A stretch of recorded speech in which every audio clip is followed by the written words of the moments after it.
ಜನ 100ಕ್ಕೆ 100 ಅಟೆಂಪ್ಟ್ ಮಾಡಿದ್ದೀರಾ? ಅಟೆಂಪ್ಟೆಡ್ ಓದಿ ಮಾಡಿದಿರೋ ಇಲ್ಲ ಸಿಕ್ಕಿದೆ ಅಂತೇಳಿ ಮಾಡಿದಿರೋ? ಟೈಮು ಹೆಂಗಾದ್ರು ಸಿಕ್ಕಿದೆ ಅಂತೇಳಿ ಪೂರ್ತಿಯಾಗಿ ರಂಗೋಲಿ ಚಿತ್ರ ಬಿಡಿಸಿದ್ಯಾ, ರಂಗೋಲಿ ಬಿಡಿಸಿದ್ಯಾ? Many of you attempted more than 90, 80+, 70+? ಇಷ್ಟು ನೀವೇನು ಟೆಸ್ಟ್ ಬರ್ದಿರಲ್ಲ. ಯಾವುದೇ ಟೆಸ್ಟ್ ನ ನೋಡಿದ್ರೆ ಆ ಟೆಸ್ಟ್ ಅಲ್ಲಿ ಇರೋಂಥ ಅಂಶ ಯಾವುದು ಅಂತಂದ್ರೆ, ಯಾವುದೇ ಒಂದು ಪೇಪರ್ನ ತಗೊಂಡ್ರೆ more than 1/3 of the questions, ಅರ್ಧ ಆವರೇಜ್ ಆಗಿ 1/3 of the question, 30% of the question ಯಾವ ರೀತಿಯಾಗಿರ್ತವೆ ಅಂತಂದ್ರೆ, ಡಿಫಿಕಲ್ಟಿ ಲೆವೆಲ್ ಏನಿದೆಯಲ್ಲ ಅದು ಜಾಸ್ತಿ ಇರುತ್ತೆ. ಇನ್ 30% ಕ್ವಶನ್ ಏನಿರುತ್ತೆ ಅಂತಂದ್ರೆ ಅದರ ಡಿಫಿಕಲ್ಟ್ ಲೆವೆಲ್ ಏನಿದೆಯಲ್ಲ ಅದು ಮಾಡ್ರೇಟ್ ಇರುತ್ತೆ. ಇನ್ನ ಮಿಕ್ಕಿರಂತಹ 30ರಿಂದ 40 ಕ್ವಶನ್ ಏನಿದೆಯಲ್ಲ ಅದು ಯಾವಾಗ್ಲೂ ಈಸಿ ಇರುತ್ತೆ. So this is how every question paper will be set. ನೀವು ಯಾವ್ದು KPSC ಹೋಗಿ, KE ಹೋಗಿ, UPSC ಹೋಗಿ ಯಾವ್ದು. ಸೊ ನಮ್ಗಿರಂತಹ ಅಂಶಗಳು ಯಾವ್ದು ಅಂತಂದ್ರೆ, ಈ ಈಸಿ ಇರೋಂಥ ಕ್ವಶನ್ಸ್ ಏನಿದಾವಲ್ಲ ಇಷ್ಟು ಕ್ವಶನ್ಸ್ ಒಂದೇ ಕಡೆ ಸಿಗೋದಿಲ್ಲ. ಇಷ್ಟು ಕ್ವಶನ್ಸ್ ಒಂದೇ ಕಡೆ ಸಿಗದಲ್ಲೇ ಇಡೀ ಕ್ವಶನ್ ಪೇಪರ್ ಪೂರ್ತಿ ಡಿಸ್ಟ್ರಿಬ್ಯೂಟ್ ಆಗಿರ್ತದೆ. ಹಾಗಾಗಿ ನೀವು ಓದ್ಬೇಕಾದ್ರೆ ಯಾವಾಗ್ಲೇ ಆಗ್ಲಿ ಎಂತಹ ಕ್ವಶನ್ ಪೇಪರ್ ಇದ್ರೂ ಅರೌಂಡ್ 130 ಅಥವಾ 1 hour 30 minutes ಅಲ್ಲಿ ನೀವೆಲ್ಲಿ ರೀಚ್ ಆಗ್ಬೇಕು ಅಂತಂದ್ರೆ 100 ಕ್ವಶನ್ ಅಲ್ಲಿ ಇರ್ಬೇಕು. ಇದು ಅವರೇಜ್ ಆಗಿ ಒಬ್ಬ ವ್ಯಕ್ತಿ ಮಾಡ್ಬೇಕಾದ್ರೆ.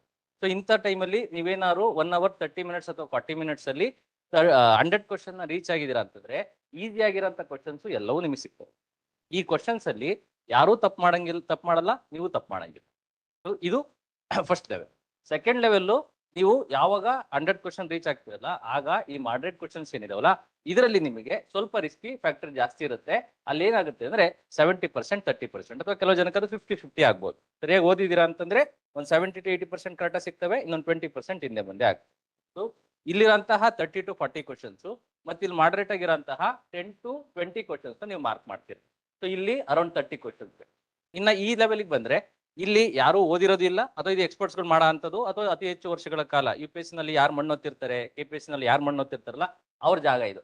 ಸೊ ಈ ಜಾಗದಲ್ಲಿ ನಿಮಗೆ ಸ್ವಲ್ಪ ಲೀನಿಯನ್ಸ್ ಜಾಸ್ತಿ ಇರುತ್ತೆ. ಸೊ ಅಲ್ಲಿ ಏನಾದ್ರು ನೀವು ತಪ್ಪು ಮಾಡಿದೀರಾ ಅಂತಂದ್ರೂ ಮ್ಯಾನೇಜಬಲ್. ಸೊ ಜನರಲಿ ಸ್ಪೀಕಿಂಗ್ ಇಲ್ಲಿ ಎಷ್ಟು ಕ್ವಶನ್ಸ್ ಸಿಗ್ತವೆ ಅಂದ್ರೆ 5ರಿಂದ 10 ಕ್ವಶನ್ಸ್ ಸಿಗ್ತವೆ. So this is how it work. So ಈ ಪೇಪರು ಸಹ ಅದೇ ರೀತಿಯಾಗಿರೋಂಥದ್ದು. ಯಾರು 100 ಕ್ವಶನ್ ರೀಚ್ ಆಗಿದಾರಲ್ಲ ಅವ್ರಿಗೆ 30ರಿಂದ 40 ಕ್ವಶನ್ ಈಸಿ ಕ್ವಶನ್ ಸಿಗ್ತವೆ, ಒಂದು 10ರಿಂದ 20 ಮಾಡ್ರೇಟ್ ಆಗಿರೋದು, ಒಂದು 5ರಿಂದ 10 ಡಿಫಿಕಲ್ಟ್ ಆಗಿರೋದು. ಸೊ ನಿಮಗೆ ಫಸ್ಟ್ ಲೆವೆಲ್ ಅಲ್ಲೇ ನೀವೇನಾದ್ರು 60 ಕ್ವಶನ್ಸ್ ಮಾರ್ಕ್ ಮಾಡಿದ್ದೀರಾ 1 hour 30 minutes ಅಲ್ಲಿ ಅಂದ್ರೆ ಪೇಪರು ಈಸಿ ಇದೆ ಅಂತ ಅರ್ಥ. ನೀವು ಲೆಸ್ ದ್ಯಾನ್ 60 ಅಥವಾ 70 ಮಾರ್ಕ್ ಮಾಡಿದಿರಾ ಅಂತಂದ್ರೆ 50 ಅರೌಂಡ್ ಇದೆ ಅಂತಂದ್ರೆ 40 ಅರೌಂಡ್ ಇದೆ ಅಂತಂದ್ರೆ ಅದು ಮಾಡ್ರೇಟ್ ಆಗಿದೆ ಅಂತ. ಸೊ ಲೆಸ್ ದ್ಯಾನ್ 30 ಅಂತಂದ್ರೆ paper is difficult. So based on that you have to take the risk. ಈ ರೀತಿಯಾಗಿರುತ್ತೆ. ನೀವು 100 ಮಾರ್ಕ್ ಮಾಡಿ ಅದರ ಅಭ್ಯಂತರ ಇಲ್ಲ, ಆದ್ರೆ ಮಾಡ್ಬೇಕಾದ್ರೆ ತಿಳಿದಲೇನೆ ಯಾವುದೇ ಕಾರಣಕ್ಕೂ ಮಾಡಬಾರ್ದು. ಆಯ್ತಾ? ಸೊ ಟೆಸ್ಟ್ ಸೀರೀಸ್ ನ ಬರೆಯೋ ಉದ್ದೇಶ ಏನಂದ್ರೆ, ಇಲ್ಲಿ ನಾವು ಕೊಟ್ಟಿರೋಂಥದ್ದು ಎಕ್ಸಾಮ್ ಅಲ್ಲಿ ರಿಫ್ಲೆಕ್ಟ್ ಆಗುತ್ತೋ ಇಲ್ಲೋ ಗೊತ್ತಿಲ್ಲ, ಆದ್ರೆ ಎಕ್ಸಾಮ್ ಅಲ್ಲಿ ಯಾವ ತಪ್ಪುಗಳನ್ನ ಮಾಡಬಾರ್ದಲ್ಲ ಆ ತಪ್ಪುಗಳನ್ನ ಇಲ್ಲಿ ಮಾಡಿ ತಿದ್ಕೊಂಡು ನೀವು ಎಕ್ಸಾಮ್ ಆಲ್ಗೋ ಹೋಗ್ಬೇಕು. ಅರ್ಥ ಆಯ್ತಾ? ಮಾಡ್ತೀರಾ? ಸೊ ನೆಕ್ಸ್ಟ್ ಟೈಮು ನೀವು ಯಾವಾಗ್ಲೇ ಆಗ್ಲಿ ಟೆಸ್ಟ್ ನ ಬರಿಬೇಕಾದ್ರೆ ಮೇಕ್ ಶೋರ್ ದಟ್ ಯಾವ ಕ್ವಶನ್ಸ್ ಅಲ್ಲೂ ನೀವು 1ರಿಂದ 2 ನಿಮಿಷ ಸ್ಪೆಂಡ್ ಮಾಡಂಗಿಲ್ಲ. ಅದಕ್ಕೆ ಆನ್ಸರ್ ಬರ್ಲಿಲ್ಲ ಏನ್ ಮಾಡ್ಬೇಕು? You need to switch. 1 hour 30 minutes ಅಥವಾ 40 minutes ಅಲ್ಲಿ ನೀವು 100 ಕ್ವಶನ್ ಅಲ್ಲಿ ಇದ್ರೆ ಇದು ವರ್ಕೌಟ್ ಆಗುತ್ತೆ. ಹೋಗ್ಬೋದಾ ಮುಂದಕ್ಕೆ? Question number 1.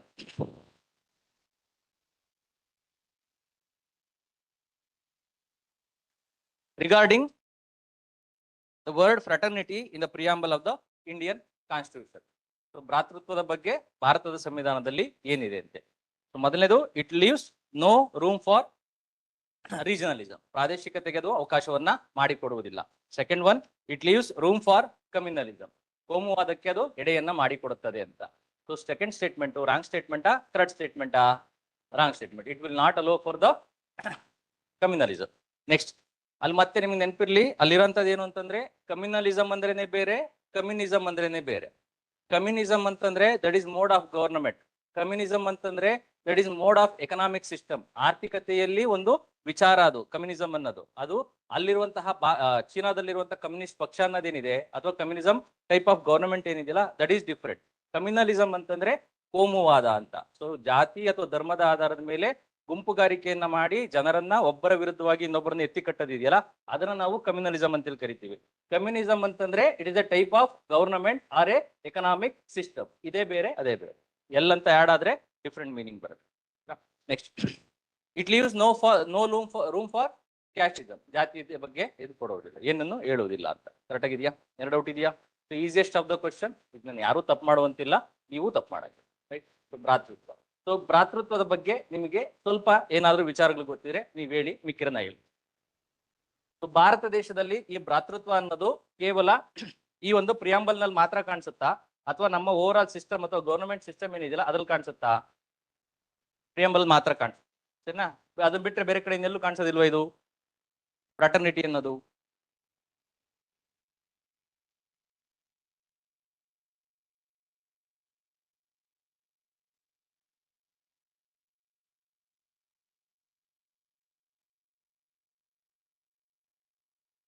ಏನಿಂಗಂದ್ರಿ ಹೇಳ್ಬೇಕು ಬೇಗ.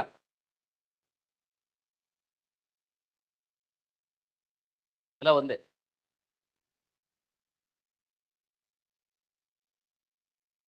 ವಿಶ್ವವೇ ಒಂದು ಕುಟುಂಬ. ನಾವು ವಸುದೈವ ಕುಟುಂಬಕಂ ಅಂತಂದ್ರೆ ಇದರ ಅರ್ಥ ಏನು ಅಂತಂದ್ರೆ ಎಲ್ಲರೂ ಸಹ ಫ್ಯಾಮಿಲಿ ಮೆಂಬರ್ಸ್. ಫ್ಯಾಮಿಲಿ ಮೆಂಬರ್ಸ್ ಅಂತಂದ್ರೆ ಇದರ ಅರ್ಥ ಏನು ಅಂತಂದ್ರೆ ನಮ್ಮ ತಂದೆ ತಾಯಿಗಳನ್ನ ಯಾವ ರೀತಿಯಾಗಿ ನೋಡ್ಕೊಂತೀವಲ್ಲ ಬೇರೆಯವರ ತಂದೆ ತಾಯಿಗಳನ್ನು ಅದೇ ರೀತಿಯಾಗಿ ಗೌರವಿಸಬೇಕು. ನಮ್ಮ ಅಣ್ಣ ತಮ್ಮಂದಿರನ್ನ ಯಾವ ರೀತಿಯಾಗಿ ನೋಡ್ಕೊಂತೀವಲ್ಲ ಅದೇ ರೀತಿಯಾಗಿ ಬೇರೆಯವ್ರನ್ನ ಗೌರವಿಸಬೇಕು. ಅದನ್ನ ಹೊರತುಪಡಿಸಿ ನೀವೇನಾದ್ರು ವಿಶ್ವವೇ ಒಂದು ಕುಟುಂಬ ಅಂತ ಹೇಳ್ಬಿಟ್ಟು ಅಂಬಾನಿ ಹತ್ರ ಹೋಗ್ಬಿಟ್ಟು ನಾನು ನಿನ್ನ ಮಗ ಅಂತಂದ್ರೆ ಅವ್ನು ಯಾವುದೇ ಕಾರಣಕ್ಕೂ ಒಪ್ಕೊಳ್ಳೋದಿಲ್ಲ. ಇದರ ಅರ್ಥ ಇಷ್ಟೇನೆ. ಅಲ್ಲಿರೋದು ಆಲ್ರೆಡಿ ಅವ್ರಿಗೆ ಇಬ್ರು ಮಕ್ಳಿದ್ದಾರೆ. ಒಬ್ಬ ಸಣ್ಣಗಿರಂತ ಎಂತ ಅಂಬಾನಿ ನೋಡಿದ್ರ ತಾನೆ IPL ಅಲ್ಲೆಲ್ಲ ಒಬ್ಬ ನಿಧಾನಕ್ಕೆ ಬಂದು ಕುತ್ಕೊಂತಾನೆ, ಇನ್ನೊಬ್ಬ ಇಷ್ಟ ಅಗ್ಲಕ್ಕೆ ಬಂದು ಕುತ್ಕೊಂತಾನಲ್ಲ ಆ ಅಂಬಾನಿ ಅವರೆಲ್ಲ. ಸೊ ಅಲ್ಲಿ ಹೋಗ್ಬಿಟ್ಟು ನೀವೇನಾದ್ರು ನಾನು ಸಹ ನೀವು ಒಂದೇ ಕುಟುಂಬ ವಸುದೈವ ಕುಟುಂಬಕಂ ಅಥವಾ ಫ್ರಾಟರ್ನಿಟಿ ಅಂತ ಹೇಳ್ಬಿಟ್ಟು ನಾನು ನಿಮ್ಮ ಫ್ಯಾಮಿಲಿಯ ಭಾಗ ಅಂತಂದ್ರೆ ಅದಲ್ಲ. ವಸುದೈವ ಕುಟುಂಬಕಂ ಅಂತಂದ್ರೆ ವಿಶ್ವವೇ ಒಂದು ಕುಟುಂಬ. ಯಾವ ರೀತಿಯಲ್ಲಿ ನನ್ನ ಮನೆಯವರನ್ನ ನಾನು ಟ್ರೀಟ್ ಮಾಡ್ತೀನೋ, ಅಣ್ಣ ತಮ್ಮಂದಿರ ನೋಡ್ಕೊಂತಾನ, ಅದೇ ರೀತಿಯಾಗಿ ಅನ್ಯರ ಮನೆಯಲ್ಲಿರುವಂತಹ ಜನರನ್ನ ನೋಡಿಕೊಳ್ಳುವಂತ ಕಾನ್ಸೆಪ್ಟ್. ಇದೇ ಕಾನ್ಸೆಪ್ಟ್ ಎಲ್ಲಿ ರಿಫ್ಲೆಕ್ಟ್ ಆಗುತ್ತೆ? ಪ್ರಿಯಾಂಬಲ್ ಇದಿರಂತ ಫ್ರಾಟರ್ನಿಟಿನಲ್ಲಿ ರಿಫ್ಲೆಕ್ಟ್ ಆಗುತ್ತೆ. ಇನ್ನು ಎಲ್ಲಿಂದ ತಗೊಂಡಿದೀವಿ ಫ್ರಾಟರ್ನಿಟಿ ಅನ್ನೋ ಪದವನ್ನ? ಯಾವ ಕಾನ್ಸ್ಟಿಟ್ಯೂಷನ್ ತಗೊಂಡಿರೋದು? France constitution. ಫ್ರಾನ್ಸ್ ಕಾನ್ಸ್ಟಿಟ್ಯೂಷನ್ ನಲ್ಲಿ ಈ ಫ್ರಾಟರ್ನಿಟಿ ಅನ್ನೋ ಪದವನ್ನ ಹೊರತುಪಡಿಸಿ ಬೇರೆ ಇನ್ಯಾವ ಪದಗಳನ್ನ ತಗೊಂಡಿದೀವಿ? ಅಥವಾ ಲಿಬರ್ಟಿ ಅನ್ನೋದು ಎಲ್ಲಿಂದ ಬಂದಿರೋದು? ಸಣ್ಣ. ಅದಾದ್ಮೇಲೆ ಯಾವ್ದು ಬಂದಿರೋಂಥದ್ದು? ಈಕ್ವಾಲಿಟಿ. ಸಣ್ಣ. ಇವೆಲ್ಲ ಪದಗಳು ಎಲ್ಲಿಂದ ಬಂದಿರೋಂಥದ್ದು ನಮ್ಗೆ? French constitution. ಅದಾದ್ಮೇಲೆ ಇಂಟಿಗ್ರಿಟಿ ಅನ್ನೋ ಪದ ಎಲ್ಲಿಂದ ಬಂದಿರೋಂಥದ್ದು? ಇದರಿಂದಲೇ ಬರುತ್ತಾ, ಫ್ರೆಂಚ್ ಇಂದ ಬರುತ್ತಾ, ಅದು ಬೇರೆ ಕಡೆಯಿಂದ ತಗೊಂಡಿದೀವಾ?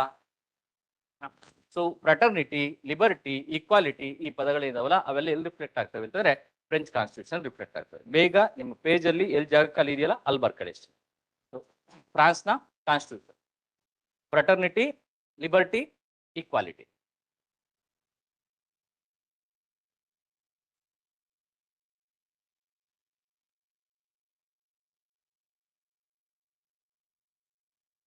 ಹೌದಾ? Option, question number 1, option number A. 1 and 3 are correct. Second statement is wrong. Second question is which of the following is not correct statement regarding unitary system? ನೀವು ಯಾವಾಗಲೇ ಆಗಲಿ ಪ್ರಶ್ನೆ ಪತ್ರಿಕೆಯನ್ನ ಓದಬೇಕಾದ್ರೆ ಗಮನವಿಟ್ಟು ಓದಬೇಕು. ಸೊ ಅಲ್ಲಿ ಯಾವ್ದನ್ನ ಕೊಟ್ಟಿದ್ದಾರೆ ಅದನ್ನ ಸರಿಯಾಗಿ ಓದಿ ಅದಾದ ನಂತರದಲ್ಲಿ ನೀವು ಆನ್ಸರ್ ಅನ್ನ ಮಾಡ್ಬೇಕು. ಅವ್ರು ಕೇಳಿರುವಂತದ್ದು ಏನ್ ಕೇಳಿದ್ದಾರೆ? ಕರೆಕ್ಟ್ ಅಂತ ಕೇಳೋರ, ನಾಟ್ ಕರೆಕ್ಟ್ ಅಂತ ಕೇಳೋರ? ಕೆಲವು ಕ್ವಶನ್ಗಳಲ್ಲಿ ಏನ್ ಮಾಡ್ತಾರೆ ಅಂತಂದ್ರೆ KPSC ನಮ್ಮ ಮೇಲೆ ದಯೆಯನ್ನ ತೋರಿಸ್ತವ್ರೆ ಅಂತೇಳಿ ಎಲ್ಲೆಲ್ಲಿ ನಾಟ್ ಕರೆಕ್ಟ್ ಅಂತ ಇರುತ್ತಲ್ಲ ಇದನ್ನ ಬೋಲ್ಡ್ ಮಾಡ್ತಾರೆ. ಕೆಲವು ಸಲ ಅವರೇ ತಲೆ ಕೆಟ್ಟೋಗಿರುತ್ತೆ, ಅದನ್ನ ಮರ್ತ್ಬಿಟ್ಟಿರ್ತಾರೆ. ಕೆಲವು ಸಲ ಅದನ್ನ ಬೋರ್ಡ್ ಮಾಡ್ತಾರೆ, ಇನ್ನೊಂದು ಕೆಲವು ಸಲ ಮಾಡೋದಿಲ್ಲ. ಹಾಗಾಗಿ ಕ್ವಶನ್ ನ ಓದ್ಬೇಕಾದ್ರೆ ಗಮನವಿಟ್ಟು ಓದಿ ನಂತರದಲ್ಲಿ ಉತ್ತರವನ್ನು ನೀಡಬೇಕು. With respect to unitary system, ಏಕೀಕೃತ ಅಥವಾ ಏಕಾತ್ಮಕ ವ್ಯವಸ್ಥೆಗೆ ಸಂಬಂಧಪಟ್ಟಂತೆ in a unitary system there is one state and one government. Correct ಆಗಿದೆಯಾ statement? Second statement, there is a constitutional division of powers between the central and the local government. ಇದು statement correct ಆಗಿದೆಯಾ? ಕರೆಕ್ಟಾ? Unitary system of ಗವರ್ನಮೆಂಟ್ಗೆ federal system, ಅದು unitary system? Federal system. Now you tell me what is the difference between unitary system and the federal system? ಏಕೀಕೃತ ವ್ಯವಸ್ಥೆಗೂ ಮತ್ತು ಸಂಯುಕ್ತ ವ್ಯವಸ್ಥೆಗೂ ಇರುವಂತಹ ವ್ಯತ್ಯಾಸ ಏನು? ಯಾವ್ದ್ರಲ್ಲಿ ಸೆಂಟ್ರಲೈಸು? ಯುನಿಟರಿ ಗವರ್ನಮೆಂಟ್ ಅಲ್ಲಿ ಸೆಂಟ್ರಲೈಸೇಷನ್ ಇರುತ್ತೆ. ಅದಾದ್ಮೇಲೆ ಈ ಕಡೆ ಏನ್ ಬರುತ್ತೆ? ಡಿಸೆಂಟ್ರಲೈಸೇಷನ್. ನೆಕ್ಸ್ಟ್ ಬೇಗ ಪಟಪಟ ಅಂತ ಹೇಳ್ಬೇಕು. ಡಿವಿಷನ್ ಆಫ್ ಪವರ್ಸ್ ಯಾವ್ದ್ರಲ್ಲಿ ಇರುತ್ತೆ? ಫೆಡರಲ್ ಅಲ್ಲಿ. ಇದರಲ್ಲಿ ಡಿವಿಷನ್ ಆಫ್ ಪವರ್ಸ್ ಇರೋದಿಲ್ಲ. ನೆಕ್ಸ್ಟ್ ಅದಾದ್ಮೇಲೆ ಇಂಡಿಪೆಂಡೆಂಟ್ ಜುಡಿಷಿಯರಿ ಎಲ್ಲಿರುತ್ತೆ? ಫೆಡರಲ್ ಇರುತ್ತೆ. ಅದಾದ್ಮೇಲೆ ಇಂಟಿಗ್ರೇಟೆಡ್ ಜುಡಿಷಿಯರಿ ಎಲ್ಲಿರುತ್ತೆ? ಯುನಿಟರಿ ಇರುತ್ತೆ. ಅದಾದ್ಮೇಲೆ ಯಾವ್ದ್ರ ಸಿಂಗಲ್ ಸಿಟಿಸನ್ಶಿಪ್ ಬರುತ್ತೆ? Unitary form of government. Next ಸುಪ್ರಿಮಸಿ of constitution ಎಲ್ಲಿರುತ್ತೆ? ಯುನಿಟರಿನಲ್ಲ. ಹೇಳ್ಬೇಕು ಕರೆಕ್ಟಾಗಿ. ನೀವು ಹೇಳ್ತಾರದೆಲ್ಲ ಕರೆಕ್ಟ್ ಆಗಿದೆ. ಇಷ್ಟನ್ನು ಕರೆಕ್ಟಾಗಿ ನೆನ್ಪಿಡಿ. ನೀವು ಮೊದಲು ಈ ಯುನಿಟರಿ ಮತ್ತೆ ಫೆಡರೇಷನ್ ಅಂತ ಹೋಗೋದ್ಕಿಂತ ಮುಂಚೆ ಯಾವ್ದನ್ನ ತಿಳಿಬೇಕು ಅಂತಂದ್ರೆ, ನಾವು ಯಾವುದೇ ದೇಶದಲ್ಲಿರುವಂತಹ ಸರ್ಕಾರವನ್ನ ಆ ಸರ್ಕಾರ ನಡೆದುಕೊಳ್ಳುವಂತಹ ರೀತಿಯ ಆಧಾರದ ಮೇಲೆ ಎರಡು ರೀತಿಯಲ್ಲಿ ವಿಂಗಡಣೆ ಮಾಡ್ತೀವಿ. ಯಾವ ಆಧಾರದ ಮೇಲೆ ಅಂತಂದ್ರೆ, ಆಯಾ ದೇಶದಲ್ಲಿರುವಂತಹ ಕಾನ್ಸ್ಟಿಟ್ಯೂಷನ್, ಆಯಾ ದೇಶದಲ್ಲಿರುವಂತಹ ಯಾವುದಾದ್ರೂ ಒಂದು ಡಾಕ್ಯುಮೆಂಟ್, ಲೀಗಲ್ ಡಾಕ್ಯುಮೆಂಟ್ ಏನಿದೆಯಲ್ಲ, ಆ ಲೀಗಲ್ ಡಾಕ್ಯುಮೆಂಟ್ ಯಾವ ರೀತಿಯಾದಂತಹ ಗವರ್ನಮೆಂಟ್ ಅನ್ನ ಫಾರ್ಮ್ ಮಾಡುತ್ತೆ ಅಂತ. ಸೊ ಈ ಗವರ್ನಮೆಂಟ್ ನ ಫಾರ್ಮ್ ಮಾಡ್ಬೇಕಾದ್ರೆ ಇಲ್ಲಿರುವಂತಹ ಕೇಂದ್ರ ಸರ್ಕಾರಕ್ಕೂ ಇಲ್ಲಿರುವಂತಹ ರಾಜ್ಯ ಸರ್ಕಾರಕ್ಕೂ ಅದೇನಾದ್ರೂ ಈಕ್ವಲ್ ಆಗಿ ಪವರ್ನ ಕಾನ್ಸ್ಟಿಟ್ಯೂಷನ್ ನ ಆಧಾರದ ಮೇಲೆ ಡಿವೈಡ್ ಮಾಡಿದೆ ಅಂತಂದ್ರೆ, ಅದರ ಆಧಾರದ ಮೇಲೆ ನಾವು ಎರಡು ರೀತಿಯಾದಂತಹ ಗವರ್ನಮೆಂಟ್ ಗಳನ್ನ, ಎರಡು ರೀತಿಯಾದಂತಹ ವ್ಯವಸ್ಥೆಯನ್ನು ಹುಡುಕುತ್ತೇವೆ. So any government based on the division of powers or based on the powers given to the elements of the administration, we are going to divide these governments into two types of government. ಮೊದಲನೇದು unitary government, ಎರಡನೇದು federation ಅಂತ. ಸರಿನಾ? So ಇಲ್ಲಿರೋದೇನು ಅಂತಂದ್ರೆ, powers ಯಾವ ರೀತಿಯಲ್ಲಿ divide ಆಗಿದೆ ಅಂತ ಕೇಂದ್ರ ಮತ್ತೆ ರಾಜ್ಯಗಳ ನಡುವೆ. ಕರೆಕ್ಟ್ ಆಗಿ ನೋಡ್ಕೊಳ್ಳಿ. ಈ ಯುನಿಟರಿ ಫಾರ್ಮ್ ಆಫ್ ಗವರ್ನಮೆಂಟ್ ಅಲ್ಲಿ ನೀವು ಮೊದಲು ನೆನ್ಪಿಡ್ಬೇಕಾಗಿರೋದು ಏನು ಅಂತಂದ್ರೆ, ಇಲ್ಲಿ ಯಾವುದೇ ಕಾರಣಕ್ಕೂ ರಾಜ್ಯ ಸರ್ಕಾರಗಳಿಗೆ ಅತಿ ಹೆಚ್ಚಿನ ಪವರ್ಸ್ ಬರುವುದಿಲ್ಲ ಅಥವಾ ರಾಜ್ಯಗಳು ಇರುವುದೇ ಇಲ್ಲ. ಸೊ ಈ ರಾಜ್ಯಗಳನ್ನ ನಾವು ಹೇಳ್ಬೇಕಾದ್ರೆ ಕೆಲವು ಸಂದರ್ಭದಲ್ಲಿ ಸ್ಟೇಟ್ ಗವರ್ನಮೆಂಟ್ ಎಂದು ಕರೆಯುತ್ತೇವೆ, ಇದು ಇಂಡಿಯಾಗೆ ಸೂಕ್ತ. ಕೆಲವು ಸಂದರ್ಭದಲ್ಲಿ ಇದನ್ನ ಪ್ರಾವಿನ್ಷಿಯಲ್ ಗವರ್ನಮೆಂಟ್ ಅಂತ ಕರೆಯುತ್ತೇವೆ, ಇದು ಜಪಾನ್ ಅಥವಾ ರಷ್ಯಾಗೆ ಸೂಕ್ತ. ಕೆಲವು ಸಂದರ್ಭದಲ್ಲಿ ಇದನ್ನ ನಾವು ಲೋಕಲ್ ಗವರ್ನಮೆಂಟ್ ಎಂದು ಕರೆಯುತ್ತೇವೆ, ಅಥವಾ ಕೆಲವು ಸಂದರ್ಭದಲ್ಲಿ ರೀಜನಲ್ ಗವರ್ನಮೆಂಟ್ ಎಂದು ಕರೆಯುತ್ತೇವೆ. ಈ ನಾಲ್ಕು ಪದಗಳು ಒಂದೇ, ಆಯ್ತಾ? ಸೊ ರಾಜ್ಯಗಳ ನಡುವೆ ಮತ್ತು ರಾಜ್ಯದ ನಡುವೆ ಕೇಂದ್ರದ ನಡುವೆ ಯಾವ ರೀತಿಯಲ್ಲಿ ಪವರ್ಸ್ ಡಿವೈಡ್ ಆಗಿದೆ ಅದರ ಆಧಾರದ ಮೇಲೆ ಗವರ್ನಮೆಂಟ್ ಟೂ ಟೈಪ್ಸ್ ಇರುತ್ತೆ. ಯುನಿಟರಿ ಗವರ್ನಮೆಂಟ್ ಅಲ್ಲಿ ಈ ಸೆಂಟ್ರಲ್ ಗವರ್ನಮೆಂಟ್ ಏನಿದೆಯಲ್ಲ, ಈ ಸೆಂಟ್ರಲ್ ಗವರ್ನಮೆಂಟ್ ಅಲ್ಲೇ ಅತಿ ಹೆಚ್ಚು ಪವರ್ಸ್ ಕಾನ್ಸಂಟ್ರೇಟ್ ಆಗಿರುತ್ತೆ. ಇದನ್ನ ನಾವೇನ್ ಕರಿತೀವಿ ಅಂತಂದ್ರೆ ಸೆಂಟ್ರಲೈಸೇಷನ್ ಆಫ್ ಪವರ್ ಎಂದು ಕರೆಯುತ್ತೇವೆ. ಡೌಟ್ ಇದೆಯಾ? ಸೊ ಇದೇ ಸೆಂಟ್ರಲೈಸೇಷನ್ ಅಂತಂದ್ರೆ. ಯಾರಿಗೆ ಪವರ್ ಜಾಸ್ತಿ ಇದೆ? ನೀವು ಬಿಗ್ ಬಾಸ್ ಎಲ್ಲ ನೋಡ್ತೀರಾ ತಾನೆ? ಸೊ ಆ ಬಿಗ್ ಬಾಸ್ ಅಲ್ಲಿ ಒಳಗಡೆ ಇರೋಂತಹ ಜನ ಟಾಸ್ಕ್ ಮಾಡ್ಬೇಕಲ್ಲ, ಯಾವ ರೀತಿಯಾಗಿ ಟಾಸ್ಕ್ ಮಾಡ್ತಾರೆ? ಅವ್ರ ಇಚ್ಛೆ ಅಂತ ಮಾಡ್ತಾರೇನು? ಇದು ಮಾಡ್ಬೇಕು ಅಂದ್ರೆ ಇದು ಮಾಡ್ಬೇಕು ಅಂದ್ರೆ ತಿನ್ಬೇಕು ಉಣ್ಬೇಕು ಅಂದ್ರೆ ಯಾರು ಕೊಡ್ಬೇಕು ಅವ್ರಿಗೆ ಆರ್ಡರ್ನ? ಈಗ ಬಿಗ್ ಬಾಸ್ ಮನೆಗೆ ಬರುತ್ತಿದ್ದಾರೆ, ಎಲ್ಲರೂ ಕುಳಿತುಕೊಳ್ಳಿ ಅಂದ್ರೆ ಏನ್ ಮಾಡ್ಬೇಕು? ಎಲ್ಲರೂ ಕುಳಿತುಕೊಳ್ಳಬೇಕು. ಈಗ ಬಿಗ್ ಬಾಸ್ ಒಳಗಡೆ ಬರ್ತಾ ಇದಾರೆ ಅಂತಂದ್ರೆ ಇವ್ರೇನ್ ಮಾಡ್ಬೇಕು? ಮನೆ ಕುಳಿತುಕೊಳ್ಳಬೇಕು. ಇಂತಹ ಗವರ್ನಮೆಂಟ್ ಅನ್ನ ನಾವೇನ್ ಕರಿತೀವಿ ಅಂತಂದ್ರೆ ಯುನಿಟರಿ ಫಾರ್ಮ್ ಆಫ್ ಗವರ್ನಮೆಂಟ್ ಎಂದು ಕರೆಯುತ್ತೇವೆ. ಎರಡು ಡೌಟ್ ಇದೆಯಾ? ಸೊ ಇಲ್ಲಿ ಪವರ್ಸ್ ಯಾರಿಗೆ ಕೊಟ್ಟಿದ್ದಾರೆ? Central government. ಸೆಂಟ್ರಲ್ ಗವರ್ನಮೆಂಟ್ ಇಚ್ಛೆಯನ್ನ ಪಟ್ಟರೆ ಪವರ್ಸ್ ಯಾರಿಗೆ ಕೊಡ್ಬೋದು? ಸ್ಟೇಟ್ಗೆ ಕೊಡ್ಬೋದು. ಸೊ ಈ ರೀತಿಯಾಗಿ ಸೆಂಟ್ರಲ್ ಗವರ್ನಮೆಂಟ್ ತನ್ನ ಇಚ್ಛೆಯಂತೆ ಪವರ್ಸ್ ನ ಸ್ಟೇಟ್ ಗವರ್ನಮೆಂಟ್ ಕೊಟ್ರೆ ಅದನ್ನ ಡಿವಿಷನ್ ಅಂತ ಕರೆಯಲ್ಲ, ಅದನ್ನೇನಂತ ಕರಿತೀವಿ? ಡೆಲಿಗೇಷನ್. ಈ ಪದ ನಿಮಗೆ ಕರೆಕ್ಟ್ ನೆನಪಿರುತ್ತೆ. ಡೆಲಿಗೇಷನ್ ಅಂತಂದ್ರೆ ಕೇಂದ್ರ ಸರ್ಕಾರ ತನ್ನ ಇಚ್ಛೆಯಿಂದ ತನಗಿರುವಂತಹ ಕೆಲವು ಅಧಿಕಾರಗಳನ್ನ ರಾಜ್ಯಕ್ಕೆ ನೀಡಿರುತ್ತದೆ. ಸೊ ಸಮಯ ಬಂದಾಗ ಮಾತ್ರ ಅದು ರಾಜ್ಯಗಳು ಬಳಸಿಕೊಳ್ಳಬಹುದು. ಇನ್ ಕೇಸ್ ಈ ರಾಜ್ಯ ಸರ್ಕಾರ ಕೆಲಸನ ಸರಿಯಾಗಿ ಮಾಡ್ತಾ ಇಲ್ಲ ಅಂತಂದ್ರೆ ಈ ಪವರ್ಸ್ ಏನಿದೆಯಲ್ಲ ಅದನ್ನ ವಾಪಸ್ ಸೆಂಟ್ರಲ್ ಗವರ್ನಮೆಂಟ್ ತಾಣತ್ತೋ ತಾಣದಿಲ್ವೋ? ತಾಣತ್ತೆ. So this is what unitary form of government is all about. Doubt ಇದೆಯಾ? ನೆಕ್ಸ್ಟ್ ಇಲ್ಲಿಗೆ ಬನ್ನಿ. ಫೆಡರೇಷನ್. ಫೆಡರೇಷನ್ ನಲ್ಲಿ ಏನಾಗುತ್ತೆ ಅಂತಂದ್ರೆ ಇಲ್ಲೂ ಸಹ ಈ ಒಂದು ಸೆಂಟ್ರಲ್ ಗವರ್ನಮೆಂಟ್ ಇರುತ್ತೆ. ಈ ಸೆಂಟ್ರಲ್ ಗವರ್ನಮೆಂಟ್ಗೆ ಭಿನ್ನ ಭಿನ್ನ ಹೆಸರುಗಳಿದಾವೆ. ಸೆಂಟ್ರಲ್ ಗವರ್ನಮೆಂಟ್ ಅಂದ್ರೂ ಒಂದೇನೆ, ನ್ಯಾಷನಲ್ ಗವರ್ನಮೆಂಟ್ ಅಂದ್ರೂ ಒಂದೇನೆ, ಯೂನಿಯನ್ ಗವರ್ನಮೆಂಟ್ ಅಂದ್ರೂ ಒಂದೇನೆ. ಸೊ ಭಾರತ ದೇಶದಲ್ಲಿ ಈ ಪದವನ್ನು ಬಳಸ್ತೀವಿ, ಈ ಪದವನ್ನು ಬಳಸ್ತೀವಿ, ಈ ಪದವನ್ನು ಬಳಸ್ತೀವಿ. ಸೊ ಸೆಂಟ್ರಲ್ ಗವರ್ನಮೆಂಟ್ ಮತ್ತೆ ಈ ಸ್ಟೇಟ್ ಗವರ್ನಮೆಂಟ್ ಏನಿದೆಯಲ್ಲ ಇವುಗಳ ನಡುವೆ ಪವರ್ಸ್ ಎಲ್ಲಿ ಡಿವೈಡ್ ಆಗಿದೆ ಅಂತಂದ್ರೆ ಶೆಡ್ಯೂಲ್ 7 ಅಲ್ಲಿ ಡಿವೈಡ್ ಆಗಿದೆಯೋ ಇಲ್ವೋ? ಸರಿನಾ? ಶೆಡ್ಯೂಲ್ 7 ಅಲ್ಲಿ ಡಿವೈಡ್ ಆಗಿದೆ ಅಂತಂದ್ರೆ ಯಾರು ಪವರ್ಸ್ ನ ಕೊಡ್ತಾ ಇದ್ದಾರೆ? ಕಾನ್ಸ್ಟಿಟ್ಯೂಷನ್. ಕಾನ್ಸ್ಟಿಟ್ಯೂಷನ್ ಕೊಡ್ತಾ ಇದೆ ಅಂತಂದ್ರೆ ಯಾವ ಪದವನ್ನು ಬಳಸ್ತಾ ಇದೀವಿ ನಾವು? ಡಿವಿಷನ್ ಅಂತ ಬಳಸ್ತಾ ಇದೀವಾ, ಡೆಲಿಗೇಷನ್ ಅಂತ ಬಳಸ್ತಾ ಇದೀವಾ? ಡಿವಿಷನ್. ಡಿವಿಷನ್ ಅಂತಂದ್ರೆ ಈ ಕೇಂದ್ರ ಸರ್ಕಾರ ಮತ್ತು ರಾಜ್ಯ ಸರ್ಕಾರಕ್ಕೆ ಕಾನ್ಸ್ಟಿಟ್ಯೂಷನ್ ತನ್ನ ಅಧಿಕಾರವನ್ನ ನೀಡಿದೆ. ಹಾಗಾಗಿ ರಾಜ್ಯ ಸರ್ಕಾರ ತನ್ನ ಪರಿಧಿಯಲ್ಲಿ ತಾನೇ ರಾಜ. ಈಗ ನೀವೇ ಹೇಳಿ, ಭಾರತ ದೇಶದಲ್ಲಿ ಇವಾಗ DK ಶಿ ಅವರು ಇದ್ದಾರೆ ಕರ್ನಾಟಕದ ಮುಖ್ಯಮಂತ್ರಿಯಾಗಿ. ಮೋದಿಜಿ ಅವರು ಮೈಸೂರಿಗೆ ಬಂದಿದ್ರಲ್ಲ, ಅವತ್ತಿನ ದಿವಸ ಬಂದ್ಬಿಟ್ಟು ಇಮಿಡಿಯೇಟ್ ಆಗಿ ನೀನು ಹಿಂಗೆ ಯಾವುದೇ ಕಾರಣಕ್ಕೂ ರೂಲ್ ಮಾಡಕ್ ಸಾಧ್ಯ ಇಲ್ಲ, ನಾನು ಇವತ್ತು ಮೈಸೂರು ರಾಜರ ಅಥವಾ ಚಾಮುಂಡಿ ದೇವತೆಯ ಸನ್ನಿಧಾನದಲ್ಲಿ ಹೇಳ್ತೀನಿ, ನೀನ್ ಪವರ್ನ ನನಗೆ ಬಿಟ್ಕೊಡ್ಬೇಕು ಅಂತ ಕೇಳಕ್ ಸಾಧ್ಯ ಇದೆ ಇಂಡಿಯಾದಲ್ಲಿ? ಯಾಕೆ ಸಾಧ್ಯ ಇಲ್ಲ? ಯಾರು ಕೊಟ್ಟಿದ್ದಾರೆ ಪವರ್ನ? ಇಲ್ಲಿ ಬಳಸಿರೋ ಪದ ಯಾವುದು? ಇಲ್ಲಿ ಯಾವ ಪದ ಇದೆ? ಡೆಲಿಗೇಷನ್. ಯಾರು ಪವರ್ಫುಲ್ಲು? ಸೆಂಟ್ರಲ್. ಸೊ ಇಲ್ಲಿ ಪಾರ್ಟ್ನರ್ಶಿಪ್ ಅಲ್ಲಿ ಇರುತ್ತಾ, ಕೋಆಪರೇಷನ್ ಅಲ್ಲಿ ಇರುತ್ತಾ, ಇಲ್ಲ ಬಿಗ್ ಬಾಸ್ ಸಿಸ್ಟಮ್ ಇರುತ್ತಾ? ಇಲ್ಲಿ ಕೋಆಪರೇಷನ್ ತಾನೆ. ಸರ್ ಅದನ್ನೇ ನಾವೇನ್ ಕರಿತೀವಿ ಅಂದ್ರೆ ಕೋಆಪರೇಟಿವ್ ಫೆಡರಲಿಸಮ್ ಎಂದು ಕರೆಯುತ್ತೇವೆ. ಇವಕ್ಕೂ ಮತ್ತೆ ಇವಕ್ಕೂ ಪವರ್ ಎಲ್ಲಿಂದ ಬಂದಿದೆ ಅಂದ್ರೆ ಇದು. ಸೊ ಇನ್ ಮಿಕ್ಕಿರಂತಹ ಪದಗಳನ್ನೆಲ್ಲ ಹೇಳಿದ್ರಲ್ಲ, integrated judiciary, independent judiciary, citizenship, single, double citizenship, ಇವೆಲ್ಲವೂ ಸಹ ಆಡೆಡ್ ವರ್ಷನ್ಗಳು ಅಥವಾ ಆಡೆಡ್ ಕ್ಯಾರೆಕ್ಟರ್ಸ್. ಆದ್ರೆ ಮೇಜರ್ ಕ್ಯಾರೆಕ್ಟರ್ ಯಾವ್ದ್ರಿಂದ ಗುರುತಿಸ್ಬೇಕು ನಾವು? Division of powers. ಸೊ ರಾಜ್ಯ ಮತ್ತೆ ಕೇಂದ್ರಗಳ ನಡುವೆ ಯಾವ ರೀತಿ ಪವರ್ ಡಿವೈಡ್ ಆಗಿರುತ್ತಲ್ಲ ಅದರ ಆಧಾರದ ಮೇಲೆ ಯೂನಿಟರಿ ಮತ್ತು ಫೆಡರಲ್ ಎಂದು ಗುರುತಿಸುತ್ತೇವೆ. ನೋಟಿದೆ ಹೋಗ್ಬೋದಾ? So second statement is wrong statement because that is the feature of federal system, not the unitary system. Third statement ಬನ್ನಿ. Local bodies derive their power and autonomy from the central government. ಏನೋ doubt ಇದೆಯಾ? So ಇಲ್ಲಿರಂತ ಪದ ಯಾವ್ದನ್ನ ಬಳಸಿದ್ದಾರೆ? Derive ಅಂತ ಬಳಸಿದಾರಾ, ಇಲ್ಲ ಅಂತಾರೆ ಡಿವೈಡ್ ಅಂತ ಬಳಸಿದಾರಾ? ಡಿರೈವ್. ಎಲ್ಲಿಂದ ಡಿರೈವ್ ಮಾಡುತ್ತೆ? ಸರಿನಾ? ಸೊ ಈಗ ನೀವು ಈ ಒಂದು ಯೂನಿಟರಿ ಫಾರ್ಮ್ ಆಫ್ ಗವರ್ನಮೆಂಟ್ ಗೆ ಬೆಸ್ಟ್ ಎಕ್ಸಾಂಪಲ್ ಯಾವುದು ಇಡೀ ವರ್ಲ್ಡ್ ಅಲ್ಲಿ? ಹೇಳ್ಬೇಕು ಬೇಗ. UK ಗವರ್ನಮೆಂಟ್ ಏನಿದೆ ಅಥವಾ ಕಾನ್ಸ್ಟಿಟ್ಯೂಷನ್ ಏನಿದೆಯಲ್ಲ ಅದು ಯೂನಿಟರಿ ಫಾರ್ಮ್ ಆಫ್ ಗವರ್ನಮೆಂಟ್ ಅನ್ನ ಕೊಡುತ್ತೆ. ಆ ಯೂನಿಟರಿ ಫಾರ್ಮ್ ಆಫ್ ಗವರ್ನಮೆಂಟ್ ಅಲ್ಲಿ ಈಗ ಏನಾದ್ರೂ ಎಜುಕೇಶನ್ ಲೆವೆಲ್ UK ನಲ್ಲಿ ತುಂಬಾ ಚೆನ್ನಾಗಿದೆ, ಅದು ಬೇಡ, ನಾನು ಇಮಿಡಿಯೇಟ್ ಆಗಿ ಚೇಂಜ್ ಮಾಡ್ಬೇಕು ಅಂದ್ರೆ ಯಾರಿಗೆ ಪವರ್ ಇದೆ?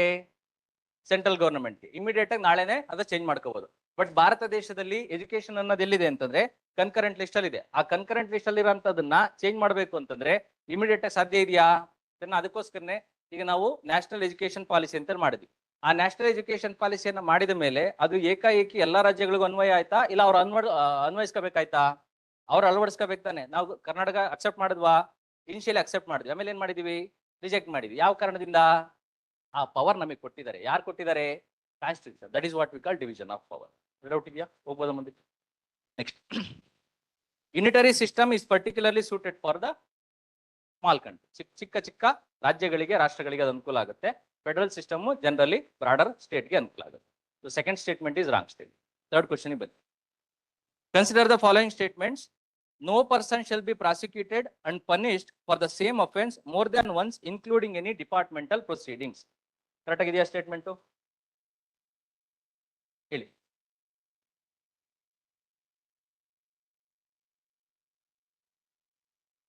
ಯಾವುದೇ ವ್ಯಕ್ತಿಗೆ ಎರಡು ಬಾರಿ ನಾವು ಶಿಕ್ಷೆಯನ್ನ ನೀಡುವಂತಿಲ್ಲ. ಆ ಶಿಕ್ಷೆಯಲ್ಲಿ ಅವ್ರು ಕನ್ಸಿಡರ್ ಮಾಡ್ತಾರೆ, ಯಾವ್ದನ್ನ ಕನ್ಸಿಡರ್ ಮಾಡ್ತಾರೆ ಅಂತಂದ್ರೆ, ಒಂದು ಜುಡಿಷಿಯರಿ ನೀಡಿರುವಂತಹ ಶಿಕ್ಷೆ, ಇನ್ನೊಂದು ಡಿಪಾರ್ಟ್ಮೆಂಟ್ ಅಥವಾ ಅಂಗಸಂಸ್ಥೆ ನೀಡಿರುವಂತಹ ಶಿಕ್ಷೆ ಅಥವಾ ಆಯಾ ಸಂಸ್ಥೆ ನೀಡಿರುವಂತಹ ಶಿಕ್ಷೆ.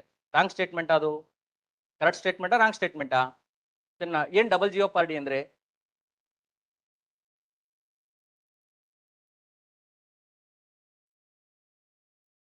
ಹೇಳ್ಬೇಕು ಬೇಗ, ಪಟಪಟ ಅಂತ. ಒಂದೇ ತಪ್ಪಿಗೆ ಎರಡು ಬಾರಿ ಶಿಕ್ಷೆ ಕೊಡುವುದನ್ನ ನಾವೇನಂತ ಕರಿತೀವಿ? ಡಬಲ್ ಜಿಯೋಪಾರ್ಡಿ ಎಂದು ಕರೆಯುತ್ತೇವೆ. ಸೊ ನಮಗೆ ಫಂಡಮೆಂಟಲ್ ರೈಟ್ಸ್ ಇರೋದು ಯಾವ್ದ್ರ ಬಗ್ಗೆ ಇರೋದು? ಅಲ್ಲಿ ಕೊಟ್ಟಿರೋದೇನು ಅಂತಂದ್ರೆ ಪ್ರೊಟೆಕ್ಷನ್ ಎಗೇನೆಸ್ಟ್ ಡಬಲ್ ಜಿಯೋಪಾರ್ಡಿ ಅಂತ. ನೀವು ಯಾವುದೇ ಕಾರಣಕ್ಕೂ ಓದ್ಬೇಕಾದ್ರೆ ಬರೀ ಇಷ್ಟು ಮಾತ್ರ ಓದ್ಕೊಳಂಗಿಲ್ಲ. ನೀವು ಓದ್ಬೇಕಾದ್ರೆ ಏನು ಅಂತಂದ್ರೆ article says that, fundamental says that protection against double jeopardy. Against double jeopardy ಅಂದ್ರೆ ಏನು? ಒಬ್ಬ ವ್ಯಕ್ತಿಗೆ ಒಂದೇ ತಪ್ಪಿಗೆ ಎರಡು ಬಾರಿ ಶಿಕ್ಷೆಯನ್ನ ಕೊಡುವುದನ್ನ ತಪ್ಪಿಸುವಂತದ್ದು ಅಂತ. ನಿಮಗೆ ನೆನಪಿರ್ಲಿ, ಈ ಡಬಲ್ ಜಿಯೋಪಾರ್ಡಿ ಅನ್ನೋದೇನಿದೆಯಲ್ಲ, this is related to judicial proceedings ಅಂತ. ಆಯ್ತಾ?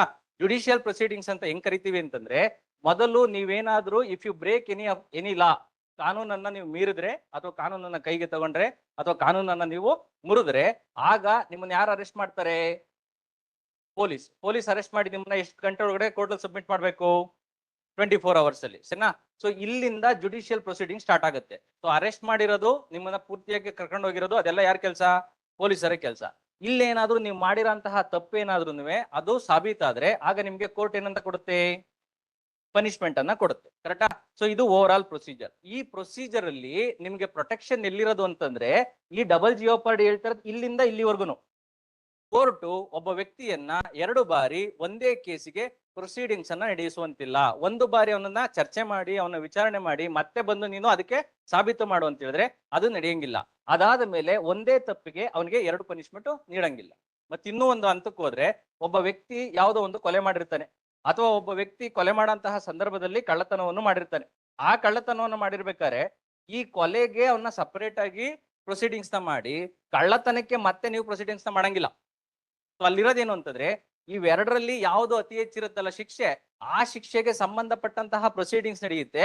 ಇದ್ರೊಳಗಡೆ ಅದು ಆಡ್ ಆಗುತ್ತೆ. This is a wit work. ಆಯ್ತಾ? ಸೊ ಇಲ್ಲಿ ನಾವು ಓದ್ಬೇಕಾಗಿರೋದು ಏನಂತಂದ್ರೆ, ಡಬಲ್ ಜಿಯೋಪಾರ್ಡಿ ಅಂದ್ರೆ ಒಬ್ಬ ವ್ಯಕ್ತಿಗೆ ಏಕ ತಪ್ಪಿಗೆ ಎರಡು ಬಾರಿ ಶಿಕ್ಷೆಯನ್ನ ನೀಡುವಂತಿಲ್ಲ. ಮತ್ತೆ ಅಲ್ಲಿ ಕೊಟ್ಟಿರೋದು ಯಾವುದು ಅಂದ್ರೆ, ಇಟ್ ಇಸ್ ರಿಲೇಟೆಡ್ ಟು ಯಾವ್ದಕ್ಕೆ ಸಂಬಂಧಪಟ್ಟಿರೋದು? Judicial proceedings. So judicial proceedings ಅಂದ್ರೆ ಎಲ್ಲಿ ನಡೆಯುತ್ತದು? ಆಫೀಸಲ್ಲಿ ನಡೆಯುತ್ತಾ, ಕೋರ್ಟಲ್ಲಿ ನಡೆಯುತ್ತಾ? ಕೋರ್ಟ್ ಅಲ್ಲಿ. ಸೊ ಜಡ್ಜ್ ಪ್ರಶ್ನೆನ ಕೇಳ್ತಾರೆ ಅಥವಾ ಲಾಯರ್ಗಳು ಅವ್ರನ್ನ ಪರಾಮರ್ಶೆ ಮಾಡ್ತಾರೆ. ಇದು ಮುಗಿತು. ನೆಕ್ಸ್ಟ್, ಈಗ ಯಾರೋ ಒಬ್ಬ IAS ಆಫೀಸರ್ ಇರ್ತಾನೆ. ಆ IAS ಆಫೀಸರು ಈ ಕೋರ್ಟ್ ಅಲ್ಲಿ ಒಂದು ಕೇಸ್ನ ಮುಗಿಸ್ಕೊಂತಾನೆ, ಅಥವಾ KS ಆಫೀಸರು ಕೋರ್ಟ್ ಅಲ್ಲಿ ಕೇಸ್ ಮುಗಿದಾದ್ಮೇಲೆ ಇಲ್ಲಿ ಆತನಿಗೆ ಏನೋ ಪನಿಷ್ಮೆಂಟ್ ಆಗುತ್ತೆ. ನಂತರದಲ್ಲಿ ಅವನು ಎಲ್ಲಿ ಬರ್ತಾನೆ ಅಂತಂದ್ರೆ ತನ್ನ ಮದರ್ ಡಿಪಾರ್ಟ್ಮೆಂಟ್ ಏನಿದೆ ಅಲ್ಲಿ ಬರ್ತಾನೆ. ಎಲ್ಲಿ ಕೆಲಸ ಮಾಡ್ತಾ ಇರ್ತಾನೆ, ಅದು ರೆವಿನ್ಯೂ ಇರ್ಬೋದು, ಇಲ್ಲ ಅಂತಂದ್ರೆ ಪೊಲೀಸ್ ಇಲಾಖೆ ಇರ್ಬೋದು, ಅಥವಾ ಬೇರೆ ಯಾವ್ದ್ರಲ್ಲ ಇರ್ಬೋದು. ಸೊ ಈಗ ಈ IAS ಆಫೀಸರು IPS ಆಫೀಸರು ತನ್ನ ಡಿಪಾರ್ಟ್ಮೆಂಟ್ ಬಂದ್ಮೇಲೆ ಇಲ್ಲಿರುವಂತಹ IG ಅಥವಾ DIG ಏನ್ ಮಾಡ್ತಾರೆ ಅಂತಂದ್ರೆ, ನೀನ್ ಮಾಡಿರಂತಹ ತಪ್ಪಿಂದ ನಮ್ಮ ಮರ್ಯಾದೆ ಹಾಳಾಗೋಗಿದೆ, ಹಾಗಾಗಿ ನಾನು ನಿನ್ನ 6 ತಿಂಗಳು ಸಸ್ಪೆಂಡ್ ಮಾಡ್ತೀನಿ ಅಂತ. ಸರಿನಾ? ಸೊ ಇದು ಡಿಪಾರ್ಟ್ಮೆಂಟ್ ನಡೆಸ್ತಾ ಇದೆಯಾ, ಇಲ್ಲ ಅಂದ್ರೆ ಲಾಯರು ಮತ್ತೆ ಜಡ್ಜ್ ನಡೆಸ್ತಾ ಇದಾರಾ? ಡಿಪಾರ್ಟ್ಮೆಂಟ್. ಸೊ ಇಲ್ಲಿರಂತಹ ಈ ಪ್ರೊಸೀಡಿಂಗ್ಸ್ ಏನಿದೆ ಇದೇನಂತ ಕರಿಬೇಕು ನಾವು? Departmental proceeding. ಸೊ ಈ ಡಿಪಾರ್ಟ್ಮೆಂಟಲ್ ಪ್ರೊಸೀಡಿಂಗ್ಸ್ ಗೆ ನಿಮ್ಗೆ ಪ್ರೊಟೆಕ್ಷನ್ ಇಲ್ಲ. ಸೊ ನಮ್ಮ ಫಂಡಮೆಂಟಲ್ ರೈಟ್ಸ್ ಯಾವ್ದಕ್ಕಿರೋದು? ಕೇವಲ ಜುಡಿಷಿಯಲ್ ಪ್ರೊಸೀಡಿಂಗ್ಸ್ ಇದೆ ಇದರ ಅರ್ಥ.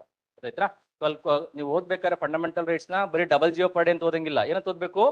Protection against double jeopardy. ಒಬ್ಬ ವ್ಯಕ್ತಿಗೆ ಒಂದೇ ತಪ್ಪಿಗೆ 2 ಬಾರಿ ಶಿಕ್ಷೆಯನ್ನ ನೀಡುವುದನ್ನ ತಪ್ಪಿಸುವುದಕ್ಕೆ ಪ್ರತ್ಯೇಕವಾದಂತಹ ಹಕ್ಕನ್ನು ನೀಡಲಾಗಿದೆ. ಡೌಟ್ ಇದೆಯಾ? ಮತ್ತೆ ಅದು ಯಾವ್ದಕ್ ಮಾತ್ರ ಅನ್ವಯ ಆಗುತ್ತೆ? ಜುಡಿಷಿಯಲ್ ಪ್ರೊಸೀಡಿಂಗ್ಸ್ಗೆ. ಇದು departmental proceeding.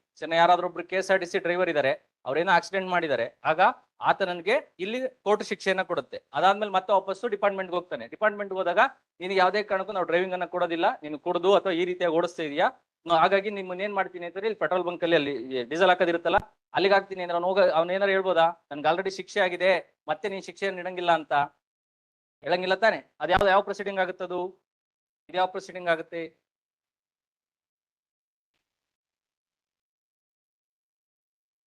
First statement wrong statement. Second statement, the protection against self incrimination extends to both oral evidence and documentary evidence.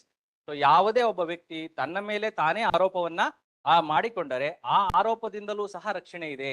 ಒಬ್ಬ ವ್ಯಕ್ತಿ ತನ್ನ ಮೇಲೆ ತಾನು ಯಾವುದೇ ಕಾರಣಕ್ಕೂ ಆರೋಪವನ್ನ ವಹಿಸಿಕೊಳ್ಳುವಂತಿಲ್ಲ. ಅದು ಪ್ರೂವ್ ಆಗ್ಬೇಕು. ಯಾರು ಪ್ರೂವ್ ಮಾಡಬೇಕು ಅಂತಂದ್ರೆ, if you break law then police will arrest you, then there will be judicial proceeding. ಆ ಪ್ರೊಸೀಡಿಂಗ್ ಆದ್ಮೇಲೆ then you will get the punishment. ಈಗ ನೀವು ಮಾಡಿರೋ ತಪ್ಪಿದೆ ಅಂತ ಗೊತ್ತಾದ್ರೆ ಆಗ ಮಾತ್ರ ನೀವು ತಪ್ಪಿತಸ್ಥ. ಅಲ್ಲಿವರೆಗೂ ನೀವು ತಪ್ಪಿತಸ್ಥ ಅಲ್ಲ. ಇಲ್ಲಿ ಪೂರ್ತಿಯಾಗಿ ನೀವೇನಾದ್ರೂ ನಾನು ಕಳ್ಳ ಅಂತೇಳಿ ನೀವು ಹೇಳಿದ್ರು ಯಾವುದೇ ಕಾರಣಕ್ಕೂ ಕೋರ್ಟ್ ಒಪ್ಪಿಕೊಳ್ಳುವುದಿಲ್ಲ. ಪೊಲೀಸರು ಸಹ ರೆಕಾರ್ಡ್ ಮಾಡುವಂತಿಲ್ಲ. ನಿಮಗೆ ನೆನಪಿರ್ಲಿ, ಈ ಪ್ರೊಟೆಕ್ಷನ್ ಎಲ್ಲಿವರೆಗೂ ಇದೆ ಅಂತಂದ್ರೆ, ಅಲ್ಲಿ ಕರೆಕ್ಟ್ ಆಗಿ ನೀವು ಓದ್ಬೇಕಾದ್ರೆ ಹೆಂಗ್ ಓದ್ಬೇಕು ಅಂದ್ರೆ, ಪ್ರೊಟೆಕ್ಷನ್ ಎಗೇನೆಸ್ಟ್ ಸೆಲ್ಫ್ ಇನ್ಕ್ರಿಮಿನೇಷನ್ ಅಂತ ಅದ್ರ ಅರ್ಥ. ಬರೀ self incrimination ಓದಂಗಿಲ್ಲ, protection against. So ನಿನ್ನ ವಿರುದ್ಧ ನೀನೇ ತಪ್ಪನ್ನ ಇದು ಮಾಡಂಗಿಲ್ಲ. ಸೊ ನೀವ್ ಯಾರಾದ್ರೂ ಒಬ್ಬನ ಕೊಲೆ ಮಾಡಿ, ಯಾರು ಮಾಡಕ್ ಹೋಗ್ಬೇಡಿ. ಇನ್ ಕೇಸ್ ಎಲ್ಲೋ ಒಂದು ಸಮಯ ತಪ್ಪಿ ಏನಾರ ಆಯ್ತು ಅಂತಂದ್ರೆ, ನೀವು ಡೆಡ್ ಬಾಡಿಯನ್ನ ತಗೊಂಡು, ಸಿನಿಮಾದಲ್ಲಿ ತಗೊಂಡೋಗ್ತಲ್ಲ ಹೀರೋ, ನಾನು ತಂದೀನಿ ಅಂತ ಹೇಳ್ಬಿಟ್ಟು ಅಂತ, ಡೆಡ್ ಬಾಡಿನ ತಗೊಂಡು ಚರ್ನಲೋಟ್ ಪೊಲೀಸ್ ಸ್ಟೇಷನ್ ಇದೆಯಲ್ಲ, ಆ ಪೊಲೀಸ್ ಸ್ಟೇಷನ್ ಮುಂದೆ ಹೋಗ್ಬಿಟ್ಟು ನೀವು ಇಟ್ಟು, ಸರ್ ನಾನೇ ಕೊಲೆ ಮಾಡಿದೀನಿ ಅಂತಂದ್ರೆ ಅವ್ರು ಯಾವುದೇ ಕಾರಣಕ್ಕೂ ನಿಮ್ಮನ್ನ ಇಮಿಡಿಯೇಟ್ ಆಗಿ ಅರೆಸ್ಟ್ ಮಾಡುವಂತಿಲ್ಲ. ಡೆಡ್ ಬಾಡಿನ ಎವಿಡೆನ್ಸ್ ಆಗಿ ತಾಣ್ತಾರೆ, ನಿಮ್ಮನ್ನ ಒಳಗಡೆ ತಾಣೋದಿಲ್ಲ. ನಿಮ್ಗೆ ಏನಂತ ಇದ್ ಮಾಡ್ತಾರೆ ಅಂತಂದ್ರೆ, ಈ ರೀತಿಯಾದಂತಹ ಕೇಸ್ ಇವ್ರ ಮೇಲೆ ಅಥವಾ ಈ ರೀತಿಯಾಗಿ ಹೇಳ್ತಾ ಇದ್ದಾನೆ, ಹೇಳಿರೋದು ಸರಿಯೋ ತಪ್ಪು ಅಂತೇಳಿ ಯಾರು ಇದ್ ಮಾಡ್ಬೇಕು, ಡಿಸೈಡ್ ಮಾಡ್ಬೇಕು? ಕೋರ್ಟ್ ಡಿಸೈಡ್ ಮಾಡಿ. ಕೋರ್ಟ್ ಡಿಸೈಡ್ ಅವರೆಗೂ ನೀವು ತಪ್ಪಿತಸ್ಥನ ಇಲ್ಲ ಅಂತಾನೆ ನೀವು ನಿರಪರಾಧಿ. ಸೊ ಈ ಡೆಡ್ ಬಾಡಿನ ಎವಿಡೆನ್ಸ್ ಆಗಿ ತಾಣ್ತಾರೆ. ನೀವೇನ್ ಹೇಳ್ತಾ ಇರಲ್ಲ ಸ್ಟೇಟ್ಮೆಂಟ್, ಆ ಸ್ಟೇಟ್ಮೆಂಟ್ ನ ತಾಣಂಗಿಲ್ಲ. ಇದು ಮೊದಲೇದು. ಮತ್ತೆ ನಿಮ್ಗೆ ಅವ್ರ 3rd ಡಿಗ್ರಿ ಟ್ರೀಟ್ಮೆಂಟ್ ಹೊಡೆದು ಬಡ್ದು ಎಲ್ಲ ಸ್ಟೇಟ್ಮೆಂಟ್ ತಗೊಂಡು ಬರ್ಸ್ಕೊಂತಾರಲ್ವಾ, ಈ ಬರ್ಸ್ಕೊಳೋದು ಸಹ ಯಾವುದೇ ಕಾರಣಕ್ಕೂ ಸಾಧ್ಯವಿಲ್ಲ. ಇದನ್ನ ಕೋರ್ಟ್ ಅಲ್ಲಿ ಅಡ್ಮಿಟ್ ಮಾಡೋದಿಲ್ಲ. ಇದು ಇದ್ರ ಆಯ್ತಾ? ನೆಕ್ಸ್ಟ್, ಹಾಗಾದ್ರೆ ನಾವು ಎಲ್ಲ ಕೊಟ್ಟಿರುವಂತಹ ಸ್ಟೇಟ್ಮೆಂಟ್ ಎಲ್ಲಿ ರೆಕಾರ್ಡ್ ಆಗುತ್ತೆ ಸರ್ ಅಂತಂದ್ರೆ, ಇನ್ ಕೇಸ್ ನೀವೇನಾದ್ರೂ ನಿಮ್ಮ ವಿರುದ್ಧವಾಗಿ ನೀವು ಆರೋಪನ ವಹಿಸ್ಕೊಂತ ಇದೀರ ಅಂತಂದ್ರೆ, ಅದು ಎಲ್ಲಿಗೆ ಹೋಗ್ಬೇಕು ಅಂತಂದ್ರೆ, ಡಿಸ್ಟ್ರಿಕ್ಟ್ ಮ್ಯಾಜಿಸ್ಟ್ರೇಟ್ ಇದಾರಲ್ಲ ಇವ್ರ ಹತ್ರ ಹೋಗ್ಬೇಕು. ಓಕೆನಾ? DC ಅಲ್ಲ, ಯಾರು ಜುಡಿಷಿಯರಿ ಇದೆಯಲ್ಲ, ಮ್ಯಾಜಿಸ್ಟ್ರೇಟ್ ಹತ್ರ ಹೋಗುತ್ತೆ. ಆ ಮ್ಯಾಜಿಸ್ಟ್ರೇಟ್ ಹತ್ರ ಹೋದಾಗ ಮೊದಲು ಅವ್ರು ಏನ್ ಮಾಡ್ತಾರೆ ಅಂತಂದ್ರೆ, ಅಲ್ಲಿರುವಂತಹ ಡಿಸ್ಟ್ರಿಕ್ಟ್ ಸರ್ಜನ್ ಏನಿದಾರಲ್ಲ ಅವ್ರನ್ನ ಕರೆಸ್ತಾರೆ. ಬಾ ನೀನು ಮೆಂಟ್ಲಾ ಇಲ್ಲಾಂದ್ರೆ ಒಳ್ಳೆಯವನ ನೋಡು ಅಂತ ಹೇಳ್ಬಿಟ್ಟು ಅಂತ. ಆ ಡಿಸ್ಟ್ರಿಕ್ಟ್ ಸರ್ಜನ್ ಅವ್ರನ್ನ ಚೆಕ್ ಮಾಡಿ ಹೇಳ್ತಾರೆ, ಸರ್ ಇವ್ನು ಕರೆಕ್ಟ್ ಆಗಿದ್ದಾನೆ, ಮೆಂಟಲಿ ಈಸ್ ವೆಲ್ ಎನಫ್, ಈ ಸ್ಟ್ರಾಂಗ್, ಅವ್ನ ರೆಕಾರ್ಡ್ ಏನ್ ಕೊಟ್ಟಿದ್ದಾನೆ ಹೇಳ್ತಾ ಇದ್ದಲ್ಲ ಸರಿಯಾಗಿದೆ ಅಂತ. ಸೊ ನೀವೇನಾದ್ರು ಮೆಂಟಲಿ ಫಿಟ್ ಇದ್ರೆ ಆಗ ಇಲ್ಲಿರುವಂತಹ ಸ್ಟೇಟ್ಮೆಂಟ್ ಶುರು ಆಗುತ್ತೆ. ಮತ್ತೆ ನಿಮ್ಗೆ DM ಏನಂತ ಹೇಳ್ತಾರೆ ಅಂತಂದ್ರೆ, ನೋಡಪ್ಪ ನೀನ್ ಹೇಳ್ತಾ ಇರೋದು ಒಂದೊಂದು ಸಾಕ್ಷ್ಯವು ನಿನ್ನ ವಿರುದ್ಧವಾಗಿ ಹೋಗುತ್ತೆ ಮುಂದಕ್ಕೆ, ಹಾಗಾಗಿ ನೀನ್ ಸರಿ ಇದ್ದರೆ ಮಾತ್ರ ಹೇಳು, ಇಲ್ಲ ಅಂದ್ರೆ ಹೇಳ್ಬೇಡ ಅಂತ. ಇಷ್ಟು ಸ್ಟೇಟ್ಮೆಂಟ್ ನ ಹೇಳಿ ಅವನ ಈ ಒಂದು ರೆಕಾರ್ಡಿಂಗ್ಸ್ ತಾಣ ಅಂತ. So this is what protection against self incrimination. Doubt ಇದೆಯಾ? ಅರ್ಥ ಆಯ್ತಾ? ನಮ್ ಕಾನ್ಸ್ಟಿಟ್ಯೂಷನ್ ಇದೆಯಾ ಪ್ರೊಟೆಕ್ಷನ್, ಇಲ್ವಾ? ಇದೆ ತಾನೆ. ಸೊ ಅಲ್ಲಿರೋಂಥದ್ದು ಯಾವ್ದಕ್ಕೆ ಅಂತಂದ್ರೆ, ಬಾಡಿಲಿ ಮತ್ತೆ ಓರಲಿ ಅವನು ಯಾವುದೇ ಕಾರಣಕ್ಕೂ ತನ್ನ ವಿರುದ್ಧವಾಗಿ ತಾನು ಸಾಕ್ಷ್ಯವನ್ನ ಹೇಳುವಂತಿಲ್ಲ.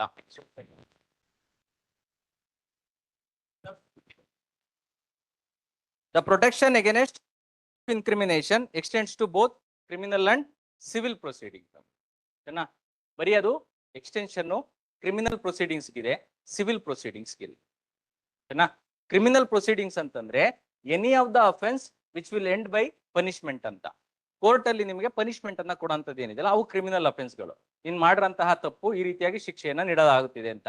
ಸಿವಿಲ್ ಅಫೆನ್ಸಸ್ ಅಂತಂದ್ರೆ ನಿಮ್ಗಲ್ಲಿ ಪನಿಷ್ಮೆಂಟ್ ಇರೋದಿಲ್ಲ, ಬರೀ ಕಾಂಪನ್ಸೇಷನ್ ಇರುತ್ತೆ. ಅಂತಹ ಕೇಸಸ್ ಏನಿದಾವಲ್ಲ ಅವುಗಳನ್ನ ನಾವೇನ್ ಕರಿತೀವಿ ಅಂತಂದ್ರೆ ಸಿವಿಲ್ ಕೇಸಸ್ ಅಂತ ಕರಿತೀವಿ. ಸೊ ನೀವೇನಾದ್ರೂ ನಿಮ್ಮ ಪಕ್ಕದ ಮನೆಯವರಿಗೆ ಯಾವ್ದೋ ಒಂದು ನಿಮ್ಮ ಲ್ಯಾಂಡ್ ನ ಮಾರ್ಬೇಕಾಗಿರುತ್ತೆ.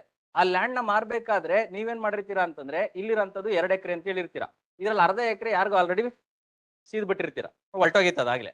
ಸೊ ಇದನ್ನ ಅವ್ನಿಗೆ ಹೇಳಕ್ ಹೋಗಲ್ಲ. ಸೊ ನೀವೇನ್ ಮಾಡ್ತೀರಾ ಅಂತಂದ್ರೆ ಈ 2 ಎಕರೆನೂ ನಂದೇ ಅಂತ ಹೇಳ್ಬಿಟ್ಟು ಅವ್ನಿಗೆ ಕೊಡ್ತೀರಾ. ಸರಿನಾ, ಈ ಕೇಸಲ್ಲಿ ಇದನ್ನ ಅವ್ರು ಎಲ್ಲಿ ತಾಣ್ತಾರೆ ಅಂತಂದ್ರೆ ಪ್ರಾಪರ್ಟಿ ಕೇಸ್ ಆಗಿರೋದ್ರಿಂದ ಸಿವಿಲ್ ಕೇಸಿಗೆ ತಾಣ್ತಾರೆ. ಸಿವಿಲ್ ಕೇಸಿಗೆ ತಾಂಡು ಕಾಂಪನ್ಸೇಷನ್ ಏನ್ ಕೊಡಿಸ್ಬೇಕಲ್ಲ ಆ ಕಾಂಪನ್ಸೇಷನ್ ನ ಕೊಡಿಸ್ತಾರೆ. ಸೊ ಈಗ ನೀವು ಕೋರ್ಟ್ಗೆ ಹೋಗ್ಬಿಟ್ಟು ಹೇಳ್ಬೋದು, ಸ್ವಾಮಿ ನಾನು ಅರ್ಧ ಎಕರೆನ ಆಲ್ರೆಡಿ ಕೊಟ್ಟು ಎಣ್ಣೆ ಪಣ್ಣೆ ಹೊಡ್ಕೊಂಡು ಮಜಾ ಮಾಡಿದೀನಿ, ಇನ್ನು ಮಿಕ್ಕಿರೋದೇನಿದೆಯಲ್ಲ 1.5 ಎಕರೆ ಅದಕ್ಕೆ ಮಾತ್ರ ನಂಗೆ ದುಡ್ಡು ಇಸ್ಕೊಡಿ, ಇಲ್ಲ ಅಂದ್ರೆ ಈ ಅರ್ಧ ಎಕರೆಗೆ ಎಷ್ಟು ಎಕ್ಸ್ಟ್ರಾ ಹಣ ಕೊಟ್ಟಿದ್ದಾನಲ್ಲ ಅದನ್ನ ನಾನು ವಾಪಸ್ ಅವನಿಗೆ ತಿರುಗಿಸಿ ಕೊಡ್ತೀನಿ ಅಂತ.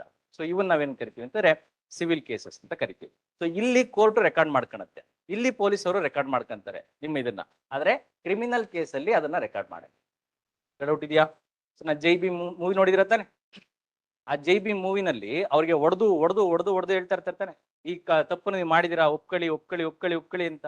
ಅದೇನಿದೆಯಲ್ಲ ಅದೇನೆ ಸೆಲ್ಫ್ ಇನ್ಕ್ರಿಮಿನೇಷನ್ ಅಂತ. ಅದನ್ನ ಯಾವುದೇ ಕಾರಣಕ್ಕೂ ಕೋರ್ಟು ಒಪ್ಪಿಕೊಳ್ಳುವುದಿಲ್ಲ. ಹೋಗ್ಬೋದ ಮುಂದಕ್ಕೆ? First statement wrong, third statement wrong, second statement is correct. Next question number 3 option B statement 2 is correct. Question number 4 ಗೆ ಬನ್ನಿ. Which one of the following is correct meaning of the term state as defined in article 12. So article ವಿಧಿ 12ರಲ್ಲಿ ಅಥವಾ ಅನುಚ್ಛೇದ 12ರಲ್ಲಿ ವಿವರಿಸಿರುವಂತಹ ರಾಜ್ಯ ಎಂಬ ಪದದ ಅರ್ಥ ಏನು ಅಂತ ನೀವು ಬೇಗ ಹೇಳಿ. ಇವೆಲ್ಲ ಈಸಿಯೆಸ್ಟ್ ಕ್ವಶನ್ಸ್. ಬೇಗ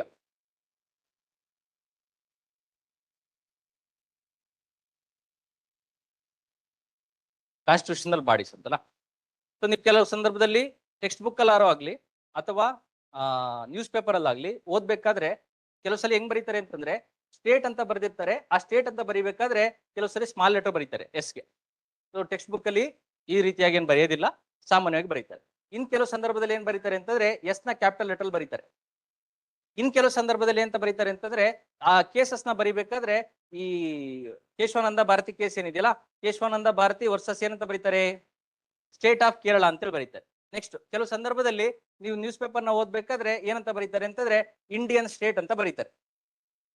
ಇವಿಷ್ಟು ಪದಗಳನ್ನ ನೀವು ಓದುತ್ತೀರ. ಒಂದ್ ಕಡೆ ಸ್ಮಾಲ್ ಲೆಟರ್ ಎಸ್ ಬಂದಿರುತ್ತೆ, ಇನ್ನೊಂದ್ ಕಡೆ ಕ್ಯಾಪಿಟಲ್ ಎಸ್ ಅಲ್ಲಿ ಕ್ಯಾಪಿಟಲ್ ಲೆಟರ್ ಬಂದಿರುತ್ತೆ, ಇನ್ನೊಂದ್ ಕಡೆ ಬರೀ ಕರ್ನಾಟಕ ಸ್ಟೇಟ್ ಅಂತ ಬರ್ದಿರಲ್ಲ, ಅವ್ರೇನ್ ಬರ್ದಿರ್ತಾರೆ ಅಂತಾರೆ ಇಂಡಿಯನ್ ಸ್ಟೇಟ್ ಅಂತ ಬರ್ದಿರ್ತಾರೆ. ನಿಮಗೆ ಗೊತ್ತಿರೋದು ಏನು ಅಂತಂದ್ರೆ ಇಂಡಿಯಾ ಅಂದ್ರೆ ರಾಷ್ಟ್ರ, ಇಂಡಿಯಾ ಅಂತಂದ್ರೆ ಒಂದು ಕಂಟ್ರಿ, ಆದ್ರೂ ಸಹ ಅವ್ರು ಬಳಸಂತ ಪದ ಸ್ಟೇಟ್ ಅಂತೇಳಿ ಬಳಸುತ್ತಾರೆ. ಈಗ ಹೇಳಿ, ಈ ರೀತಿ ಬರೆದ್ರೆ ಏನರ್ಥ, ಈ ರೀತಿ ಬರೆದ್ರೆ ಏನರ್ಥ, ಈ ರೀತಿ ಇಂಡಿಯನ್ ಸ್ಟೇಟ್ ಅಂತ ಬರೆದ್ರೆ ಏನರ್ಥ? ಪಟ ಅಂತ ಹೇಳ್ಬೇಕು. ಇವೆಲ್ಲ ಬುದ್ಧಿವಂತರಿದ್ದೀರಾ, ಓದಿದ್ದೀರಾ, ಗೊತ್ತಿದೆ.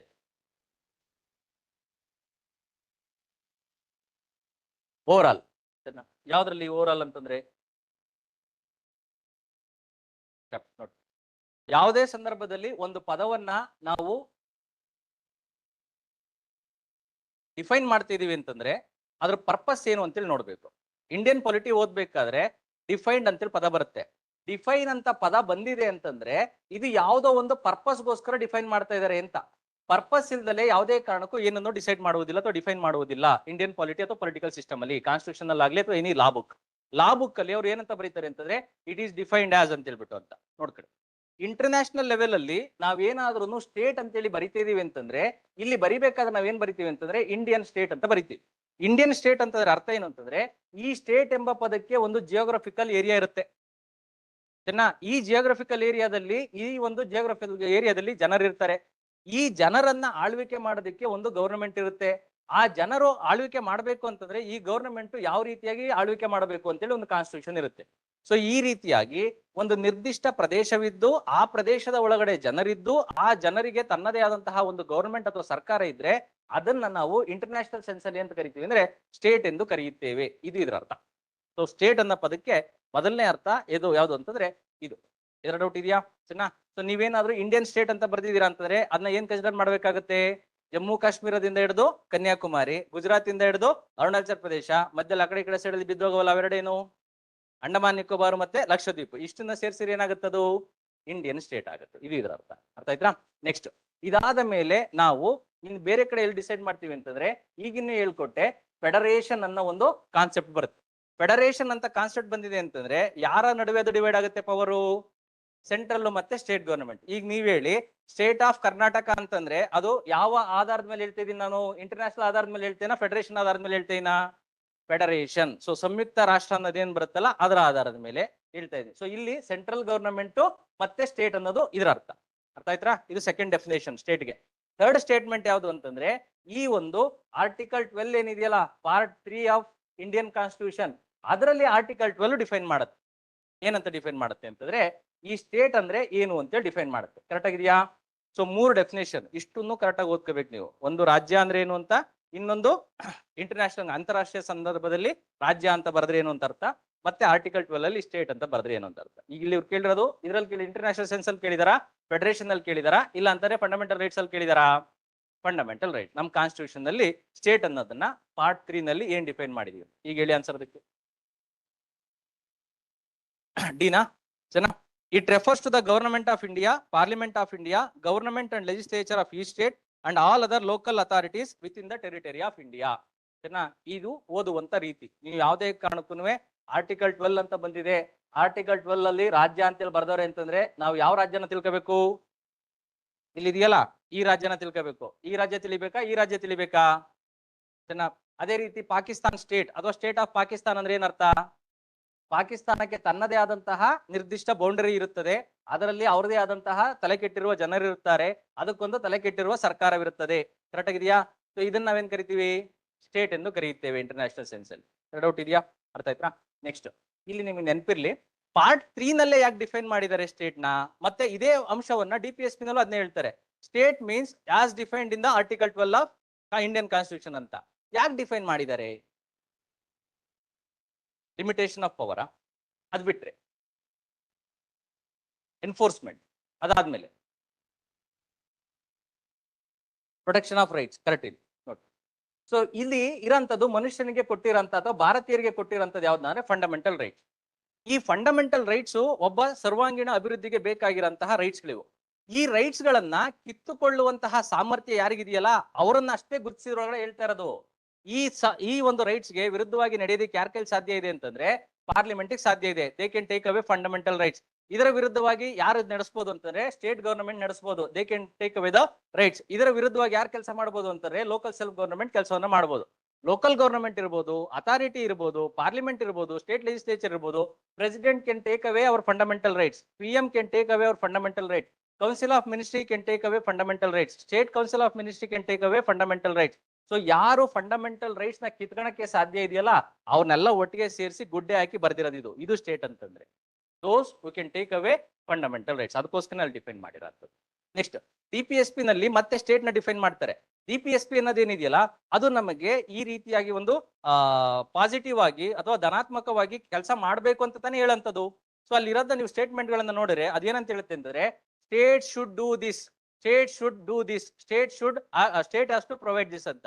ರಾಜ್ಯ ಅನ್ನೋದು ಇದನ್ನ ಕೊಡಬೇಕು, ರಾಜ್ಯ ಅನ್ನೋದು ಇದನ್ನ ಮಾಡಬೇಕು ಅಂತ. ರಾಜ್ಯ ಇದನ್ನ ಮಾಡಬೇಕು ಅಂತಂದ್ರೆ ಕರ್ನಾಟಕ ರಾಜ್ಯ ಮಾಡಬೇಕು ಅಂತಲ್ಲ, ಅಥವಾ ಕರ್ನಾಟಕ ಗವರ್ನಮೆಂಟ್ ಮಾಡಬೇಕು ಅಂತಲ್ಲ, Karnataka government. So central government ಮಾಡಬೇಕು ಅಂತಲ್ಲ, ಅಥವಾ ಯಾರು ಮಾಡಬೇಕು ಅಂತ? ಪ್ರೆಸಿಡೆಂಟ್ ಮಾಡಬೇಕು, PM ಮಾಡಬೇಕು, ಕೌನ್ಸಿಲ್ ಆಫ್ ಮಿನಿಸ್ಟ್ರಿ. ಸೊ ಇದು ಇದರ ಅರ್ಥ. ಸ್ಟೇಟ್ ಅಂತಂದ್ರೆ those who can take away fundamental right. ಆಯ್ತಾ? ನೆಕ್ಸ್ಟ್ ಅದಾದ್ಮೇಲೆ ಇನ್ನೊಂದು ಅರ್ಥ ಇದಕ್ಕೆ ಸ್ಟೇಟ್ ಇರೋದೇನು ಅಂತಂದ್ರೆ anybody who is having decision making authority, anybody who is having law making authority. ಇವ್ರನ್ನೆಲ್ಲ ನಾವೇನಂತ ಕರಿತೀವಿ ಅಂತಂದ್ರೆ ಸ್ಟೇಟ್ ಎಂದು ಕರೆಯುತ್ತೇವೆ. ಅರ್ಥ ಆಯ್ತಾ? Law making authority, decision making authority, and they will affect the fundamental rights of individual. Doubt ಇದೆಯಾ? ಒಬ್ಬದ ಮುಂದಕ್ಕೆ. Question number 4 option D. Question number 5. Which one of the following statements about a bill for amendment of the Constitution of India is not correct? ಅವ್ರು ಕೇಳಿರೋದು not correct ಅಂತ. Correct ಅಲ್ಲ. It is governed by Article 368 subclass 2 of and part 21 of the Constitution of India. That is true.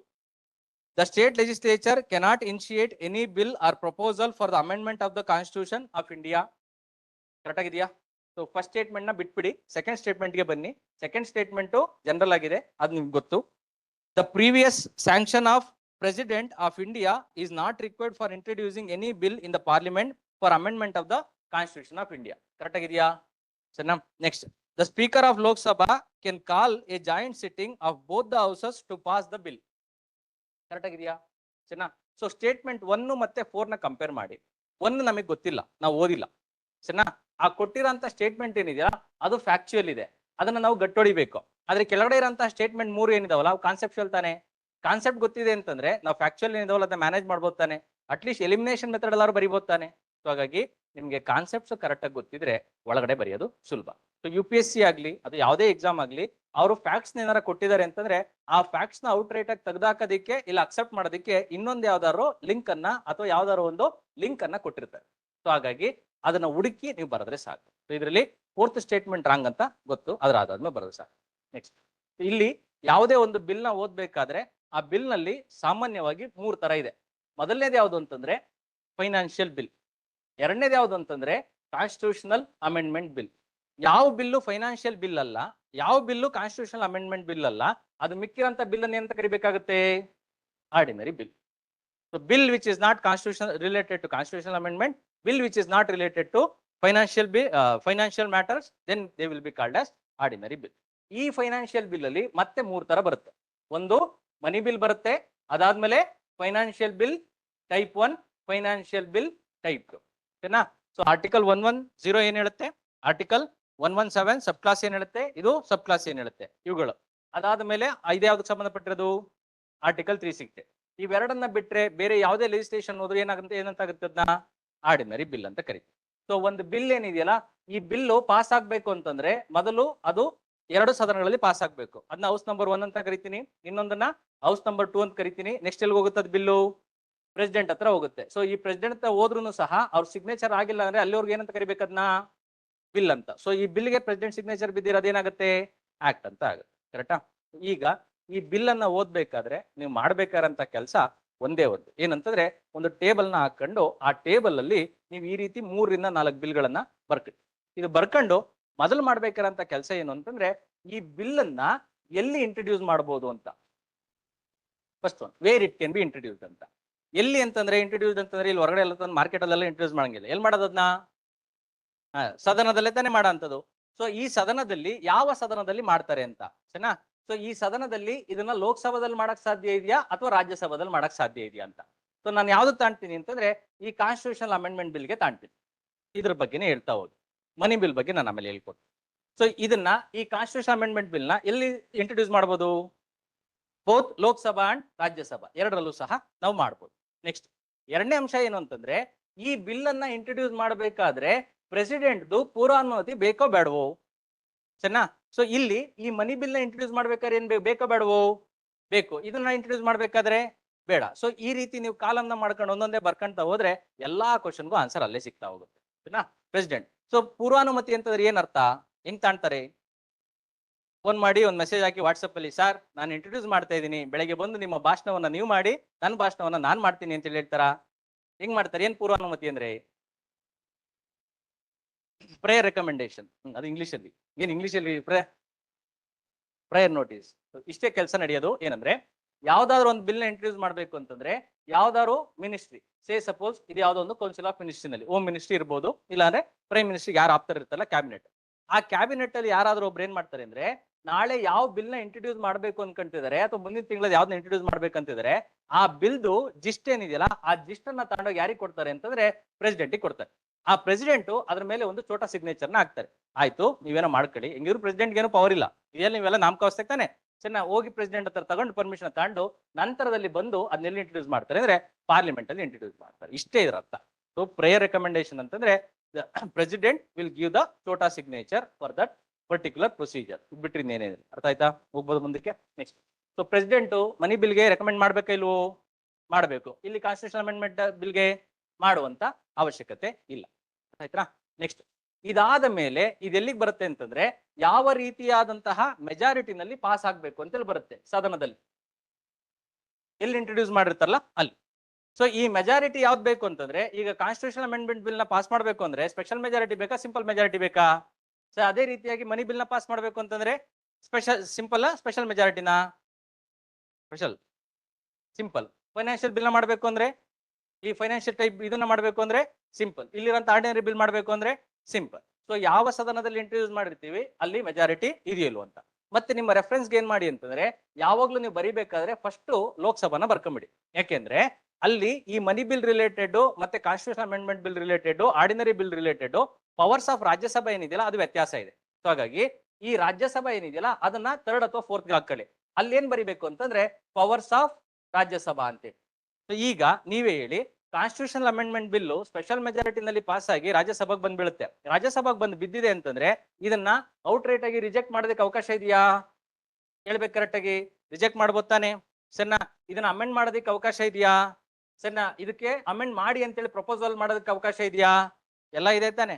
Next ಇದನ್ನೇನೆ ಮತ್ತೆ ಮನಿ ಬಿಲ್ಲಿಗೆ ತಗೊಂಡು ಮನಿ ಬಿಲ್ಲಿಗೆ ನೀವೇನಾರ ತಗೊಂಡ್ರೆ ಇದನ್ನ out right ಆಗಿ reject ಮಾಡೋದಕ್ಕೆ ರಾಜ್ಯಸಭೆಗೆ ಪವರ್ ಇದೆಯಾ? ಏನು ಇಲ್ಲ. ಸರಿನಾ? ಎಷ್ಟು ದಿವಸ ಹಿಡಿಬಹುದು ಅದನ್ನ ಹಿಡಿದ್ರೆ?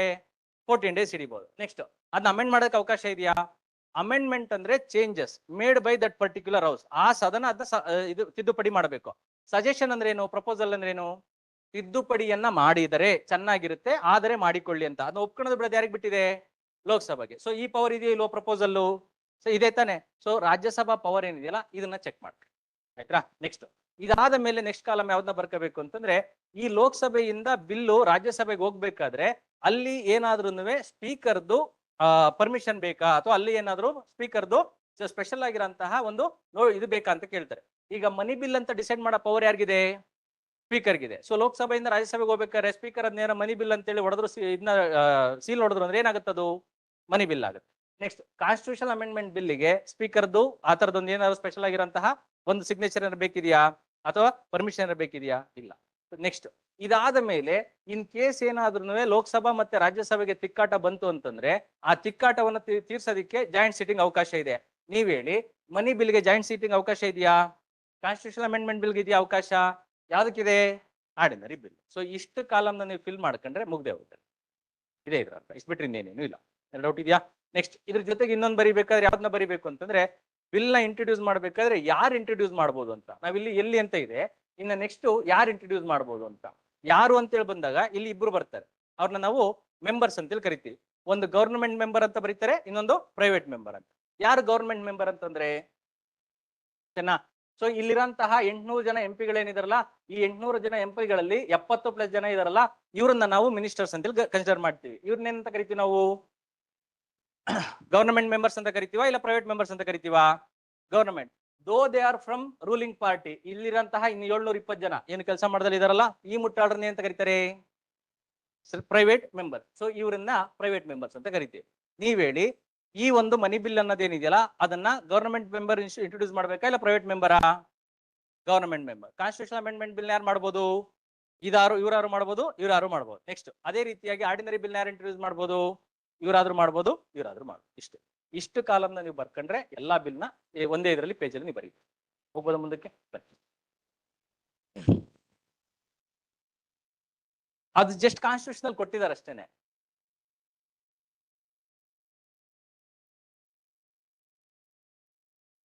ಪಾರ್ಟ್ 20ನಾ? ಸರಿ, ಹಾಗಾದ್ರೆ ಒಂದ್ ಕೆಲಸ ಮಾಡಿ, ಅದೊಂದ್ ಚೂರು ಇದು ಮಿಸ್ಟೇಕ್ ಆಗಿರ್ಬೇಕು.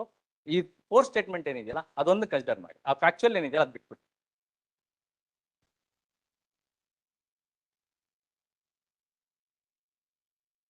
Next, question number 6. Consider the following statements about the States Reorganization Commission. The commission was appointed in December 1953. Statement 1 is correct.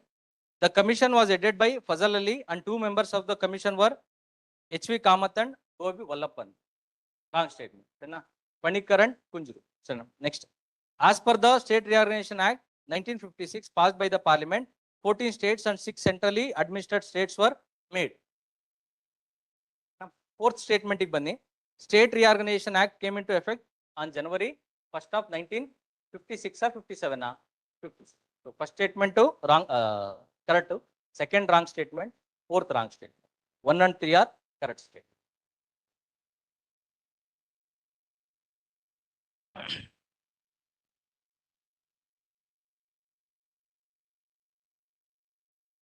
Next, consider the following statements.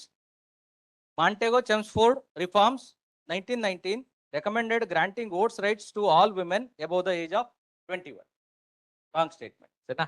ಅಲ್ಲಿ ಜನರಲ್ ಆಗಿ ನೀವು ಯು ಪಿ ಎಸ್ ಸಿ ನಲ್ಲಾಗ್ಲಿ K P S C ನಲ್ಲಾಗ್ಲಿ ಕೆಲವೊಂದು keywords ಗಳನ್ನ ಹುಡುಕಿ ಅವ್ರು ಏನಾದ್ರು ಆಲ್ ಅಂತೇಳಿ ಕೊಟ್ಟಿದ್ದಾರೆ ಅಂದ್ರೆ, ಆಲ್ಮೋಸ್ಟ್ ಅಂತ ಕೊಟ್ಟಿದ್ದಾರೆ ಅಂತಂದ್ರೆ, ಮೋಸ್ಟ್ ಅಂತ ಕೊಟ್ಟಿದ್ದಾರೆ ಅಂತಂದ್ರೆ, ಇವೆಲ್ಲ ಪದಗಳೇನಿದಾವಲ್ಲ ಅವೆಲ್ಲ ಒಂದ್ ಕಡೆ ಟ್ರ್ಯಾಪ್ ಇರ್ತವೆ ಅಂತ ಅಷ್ಟೇ, ಅದ್ ಬಿಟ್ರೆ ಏನಿಲ್ಲ. ಅದರ ಆಧಾರದ ಮೇಲೆ ಆದ್ರೂ ನೀವು ಆನ್ಸರ್ನ ಹುಡುಕ್ಬೋದು, ಇಲ್ಲ ಅಂದ್ರೆ ಅದರ ಆಧಾರದ ಮೇಲೆ ಒಂದು ಸ್ಟೇಟ್ಮೆಂಟ್ ನ ರಿಜೆಕ್ಟ್ ಮಾಡ್ಬೋದು, ಇಲ್ಲ ಅಕ್ಸೆಪ್ಟ್ ಮಾಡ್ಬೋದು. Next, government of India act 1935 gave women reserved seats in the legislative assembly. Second statement is correct. First statement is wrong. 2 only. Next, ಇವೆಲ್ಲ ಹಿಸ್ಟಾರಿಕಲ್ ಪಿನ್ನಿಂಗ್ಸ್ ಏನಿದೆ ಅಥವಾ ಹಿಸ್ಟಾರಿಕಲ್ ಆಕ್ಸ್ ಏನಿದಾವಲ್ಲ ಇವುಗಳನ್ನ ಓದ್ಬೇಕಾದ್ರೆ ನೀವು ಮಾಡ್ಬೇಕಾದ್ರೆ ಕೆಲಸ ಏನು ಅಂತಂದ್ರೆ, ನಿಮ್ಮ ಹತ್ರ ಇರೋಂತಹ ಹಿಸ್ಟ್ರಿ ಬುಕ್ ಅದು ಯಾವ್ದು ಸ್ಪೆಕ್ಟ್ರಮಾರೋ ಆಗಿರ್ಬೋದು, ಇಲ್ಲ ಅಂತಂದ್ರೆ ನೀವೇನಾದ್ರೂ ಸಿಕ್ಕಾಪಟ್ಟೆ ಓದರಿದ್ರೆ ಬಿಪಿನ್ ಚಂದ್ರನಾರಾಯಣ ಏನಾದ್ರು ಓದಿದಿರಾ ಅಂತಂದ್ರೆ ಆ ಹಿಸ್ಟ್ರಿ ಬುಕ್ ಅಲ್ಲಿ ನೀವೇನ್ ಮಾಡ್ಬೇಕು ಅಂತಂದ್ರೆ ಅದರ ಹಿಂದಿನ ವರ್ಷಗಳಲ್ಲಿ ಏನ್ ಕೆಲಸಗಳು ನಡೆದಿದೆ ಅದರ ಆಧಾರದ ಮೇಲೆ ಆ ಆಕ್ಟ್ ಬಂದಿರುತ್ತೆ. ಸೊ 1909 ಆಕ್ಟ್ ಬಂದಿದೆ ಅಂತಂದ್ರೆ 1891 ಇಂದ ಹಿಡಿದು 1909 ವರ್ಗು ನಡೆದಿರಂತಹ 15-16 ವರ್ಷಗಳ ಚರ್ಚೆ ಏನಿದೆಯಲ್ಲ ಆ ಚರ್ಚೆಯ ಫಲಿತಾಂಶವೇ ಈ ಆಕ್ಟ್. ಹಾಗಾಗಿ ನೀವು ಲಕ್ಷ್ಮೀಕಾಂತ್ ಬುಕ್ ಅಲ್ಲಿ ಓದೋದು ಕೇವಲ ಪ್ರಾವಿಷನ್ಸ್ ಅಷ್ಟೇನೆ. ಆ ಪ್ರಾವಿಷನ್ಸ್ ಇದೇ ಯಾಕೆ ಹಿಂಗ್ ಕೊಟ್ಟವ್ರೆ ಅಂತೇಳಿ ಅರ್ಥ ಆಗ್ಬೇಕು ಅಂತಂದ್ರೆ ವಿ ಶುಡ್ ಲರ್ನ್ ಹಿಸ್ಟ್ರಿ, ಆಯ್ತಾ? ಹಾಗೇನೆ 1909 ಇಂದ 1919 ವರ್ಗು ಈ 10 ವರ್ಷಗಳ ಕಾಲ ಭಾರತದಲ್ಲಿ ಏನ್ ಬದಲಾವಣೆ ಆಯ್ತಲ್ಲ ಹಿಸ್ಟಾರಿಕಲಿ, ಆ ಹಿಸ್ಟಾರಿಕಲ್ ಬದಲಾವಣೆಗಳು ಇಲ್ಲಿ ರಿಫ್ಲೆಕ್ಟ್ ಆಗಿದಾವೆ. ಸೊ ಹಾಗಾಗಿ ಮಾಡರೇಟ್ಸ್ ಏನಂತ ಹೇಳ್ತಾರೆ ಅಥವಾ ಎಕ್ಸ್ಟ್ರೀಮಿಟ್ಸ್ ಏನಂತ ಹೇಳ್ತಾರೆ ಅಥವಾ ಗಾಂಧಿಯನ್ ಪ್ರಿನ್ಸಿಪಲ್ಸ್ ಅಥವಾ ಗಾಂಧಿ ಬಂದಾದ್ಮೇಲೆ ಏನೇನ್ ಚೇಂಜಸ್ ಆಗಿದೆ ಅವುಗಳನ್ನ ಯಾವ ರೀತಿಯಾಗಿ ಇಲ್ಲಿ ರಿಫ್ಲೆಕ್ಟ್ ಮಾಡ್ತಾರೆ ಅಂತ. ಸೊ ಇಲ್ಲಿಂದ ನಡೆದಿರಂತಹ ಚರ್ಚೆ ಅದಾದ್ಮೇಲೆ ರೌಂಡ್ ಟೇಬಲ್ ಕಾನ್ಫರೆನ್ಸ್ ಅವೆಲ್ಲ ಒಟ್ಟಿಗೆ ಸೇರಿದ್ಮೇಲೆ ಅದ್ಯಾವ್ದು ಬರುತ್ತೆ? 1935 ಆಕ್ಟ್. 1935 ಇಂದ 1947 ವರ್ಗು ನಮಗೆ civil disobedience movement, quit India movement ಅಥವಾ ಇಂಡಿಯಾದಲ್ಲಿ ಆಗಿರಂತಹ ಮೇಜರ್ ಚೇಂಜಸ್ ಏನಿದಾವಲ್ಲ ಅವೆಲ್ಲ ಎಲ್ಲಿ ರಿಫ್ಲೆಕ್ಟ್ ಆಗ್ತವೆ ಅಂತಾರೆ, ಇಲ್ಲಿ ರಿಫ್ಲೆಕ್ಟ್ ಆಗ್ತವೆ. ಹಾಗಾಗಿ ನೀವು ಯಾವುದೇ ಒಂದು ಆಕ್ಟ್ ನ ಓದ್ಬೇಕಾದ್ರೆ ಬರೀ ಲಕ್ಷ್ಮೀಕಾಂತ್ ಬುಕ್ ಅಲ್ಲಿ ಓದಿದೀರಾ ಅಂತಂದ್ರೆ ಅದು ಜಸ್ಟ್ ಒಂದ್ ದಿವಸ ನೆನ್ಪಿರುತ್ತೆ ಅಷ್ಟೇನೆ, ಅದು ನೆನ್ಪಿಡಕ್ಕೆ ಸಾಧ್ಯ ಇಲ್ಲ. ನೀವು ಹಿಸ್ಟಾರಿಕಲ್ ಥಿಂಗ್ಸ್ ನ ಓದಿ ನಂತರದಲ್ಲಿ ಅದನ್ನ ಓದಿದ್ರೆ ಆಗ ಒಂದು ಮಾಡ್ಬೋದಾ? Next, question number 7. Question number 7 option 2. Question number 8. The states of Indian Union can be reorganized or their boundaries altered by. Easiest of questions ನೀವೇ ಹೇಳಿ. Option A, option B. Bina ಹೇಳ್ತೀರಾ ಪ್ರೊಸೀಜರ್ ಏನು ಅಂತ?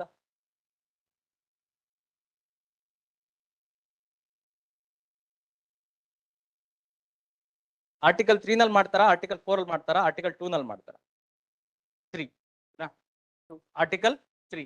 ಸೊ ಆರ್ಟಿಕಲ್ 3 ನಲ್ಲಿ ಇರೋಂಥದ್ದು ಅದಕ್ಕೆ ನೆನ್ಪಿಡೋದಕ್ಕೆ ಒಂದು general ಆಗಿ ಎಲ್ಲಾ ಕಡೆ ಹೇಳ್ತಾರೆ, ಇಷ್ಟು ನೆನ್ಪಿಡಿ ಅಷ್ಟೇನೆ.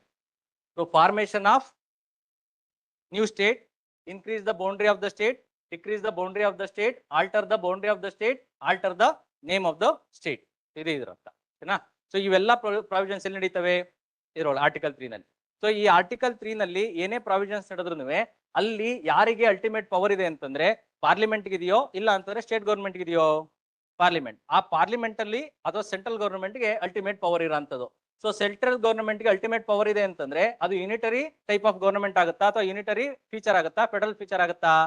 ಯೂನಿಟರಿ ಫೀಚರ್ಸ್ ಏನಾ? ಸೊ ಭಾರತ ದೇಶದಲ್ಲಿ ಯಾವುದೇ ರಾಜ್ಯ ತನ್ನ ಇಚ್ಛೆಯಂತೆ ತನ್ನ ಬೌಂಡರಿಗಳನ್ನ ಡಿವೈಡ್ ಮಾಡಿಕೊಳ್ಳುವಂತಿಲ್ಲ. ಅದರ ಪರಮ ಅಧಿಕಾರ ಯಾರ ಹತ್ರ ಇರೋದು? ಸ್ಟೇಟ್ ಗೌರ್ಮೆಂಟ್, ಸೆಂಟ್ರಲ್ ಗೌರ್ಮೆಂಟ್ ಹತ್ರ ಇರತ್ತೆ. ಓಕೆನಾ? ಸೊ ಇಲ್ಲಿ ನಮಗೆ ಈ ಆರ್ಟಿಕಲ್ 3 ಏನಿದೆಯಲ್ಲ ಈ ಆರ್ಟಿಕಲ್ 3 ನಲ್ಲಿ ಇರೋಂತಹ ಪ್ರೊಸೀಜರ್ ಏನು ಅಂದ್ರೆ ಇಲ್ಲಿಯೂ ಸಹ ಮೊದಲು ಏನ್ ಕೆಲಸ ಮಾಡ್ತಾರೆ ಅಂತಂದ್ರೆ ಯಾವ ಕೌನ್ಸಿಲ್ ಆಫ್ ಮಿನಿಸ್ಟ್ರಿ ಏನಿದೆಯಲ್ಲ ಅದರಲ್ಲೂ ಸಹ ಯಾರು ಅಂದ್ರೆ ಹೋಮ್ ಮಿನಿಸ್ಟ್ರಿ ಅಥವಾ PM ಯಾರ ಹತ್ರ ಇದಾರಲ್ಲ ಅವರು ಯಾರ ಹತ್ರ ಹೋಗ್ಬೇಕು? ಪ್ರೆಸಿಡೆಂಟ್ ಹತ್ರ ಹೋಗ್ತಾರೆ. ಪ್ರೆಸಿಡೆಂಟ್ ಹತ್ರ ಹೋಗಿ ಏನಂತ ಹೇಳ್ತಾರೆ? ನಾವು ಕರ್ನಾಟಕ ರಾಜ್ಯವನ್ನ 2 ಭಾಗ ಮಾಡ್ತಾ ಇದೀವಿ ಅಂತ. ಒಂದು ಕಲ್ಯಾಣ ಕರ್ನಾಟಕ, ಇನ್ನೊಂದು ನಾರ್ಮಲ್ ಕರ್ನಾಟಕ ಅಂತೇಳಿ. ಒಂದು ಅಬ್ನಾರ್ಮಲ್ ಕರ್ನಾಟಕ, ಇನ್ನೊಂದು ನಾರ್ಮಲ್ ಕರ್ನಾಟಕ ಅಂತೇಳಿ. ಸೊ ಇದನ್ನ ಕೊಡ್ತಾರೆ. ಸೊ ಇದನ್ನ ಕೊಟ್ಟಾದ್ಮೇಲೆ ಪ್ರೆಸಿಡೆಂಟ್ ಏನ್ ಮಾಡ್ತಾರೆ ಅಂತಂದ್ರೆ ಅದಕ್ಕೊಂದು ಚೋಟ ಸಿಗ್ನೇಚರ್ನ ಹಾಕ್ತಾರೆ. And on the same day ಅವ್ರು ಏನ್ ಮಾಡ್ತಾರೆ ಅಂತಂದ್ರೆ ಯಾರಿಗೆ ಕಳಿಸ್ತಾರೆ? ಅದನ್ನ ಸ್ಟೇಟ್ ಗೌರ್ಮೆಂಟ್ ಕಳಿಸ್ತಾರೆ. ಏನಂತ ಹೇಳ್ತಾರೆ ಅಂತಂದ್ರೆ ನಿಮ್ಮ ಯಾವುದೇ ಅಭಿಪ್ರಾಯಗಳಿದ್ದರೆ, ನಿಮ್ಮ ಯಾವುದೇ ಒಪಿನಿಯನ್ ಇದ್ರೆ ಇಂತಹ ದಿನಗಳ ಒಳಗಾಗಿ ನೀನು ನನಗೆ ಕಳಿಸ್ಬೇಕು ಅಂತ. 2 ತಿಂಗಳು, 3 ತಿಂಗಳು, 2 ವಾರ, 3 ವಾರ. ಸೊ ಈ ಟೈಮ್ ಅಲ್ಲಿ ಯಾರು ಕೊಡ್ಬೇಕು? State government. ಇವ್ರು ಕೊಟ್ಟಿರೋಂತಹ ಒಪಿನಿಯನ್ ಏನಿದೆಯಲ್ಲ ಪ್ರೆಸಿಡೆಂಟ್ ಮೇಲೆ ಬೈಂಡಿಂಗಾ ನಾನ್ ಬೈಂಡಿಂಗಾ? ನಾನ್ ಬೈಂಡಿಂಗ್. ಸರಿ, ಮತ್ತೆ ಯಾಕೆ ಕೇಳ್ಬೇಕಿತ್ತು ಅದನ್ನ? ಸುಮ್ಮನೆ ನಾಮಕಾವಸ್ಥೆಗೆಲ್ಲ ಅದನ್ನ ಕೇಳಿದೀವಿ ಅವ್ರನ್ನ ಅಂತ ಹೇಳ್ಬಿಟ್ಟು ಅಂತ. ಸೊ ಇದು ಸ್ಟೇಟ್ ಗವರ್ನಮೆಂಟ್. ಇದು ಕೊಟ್ಟಾದ ಮೇಲೆ ನೆಕ್ಸ್ಟ್ ಪಾರ್ಲಿಮೆಂಟ್ ತನ್ನ ಕೆಲಸವನ್ನ ಮಾಡುತ್ತದೆ. ಈ ಪಾರ್ಲಿಮೆಂಟ್ ಈ ಕೆಲಸವನ್ನ ಮಾಡಬೇಕಾದ್ರೆ ಸಿಂಪಲ್ ಮೆಜಾರಿಟಿನ ಸ್ಪೆಷಲ್ ಮೆಜಾರಿಟಿನ ಸಿಂಪಲ್ ಮೆಜಾರಿಟಿ. ಸಿಂಪಲ್ ಮೆಜಾರಿಟಿನಲ್ಲಿ ಅವರು ಈ ಕರ್ನಾಟಕವನ್ನ ಡಿವೈಡ್ ಮಾಡ್ಬೋದು. ಏನೋ ಡೌಟ್ ಇದೆಯಾ?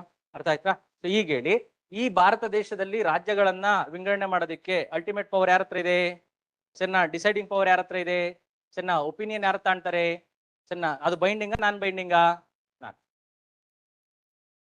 ನೆಕ್ಸ್ಟ್ ಆರ್ಟಿಕಲ್ 2 ಏನಂತ ಹೇಳುತ್ತೆ? Article 3 tells about the internal reorganisation. ಕರೆಕ್ಟಾ?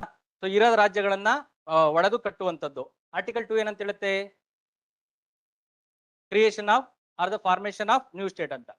ಸಪೋಸ್ ಈಗ ಇವತ್ತಿನ ಕಾಲದಲ್ಲಿ ಯಾವುದು ಭಾರತದ ಭಾಗವಾಗಿಲ್ಲ. ನಿತ್ಯಾನಂದ ನೆನಪಿದ್ರೆ ತಾನೆ? ನಿತ್ಯಾನಂದ ಊರು ಯಾವುದು?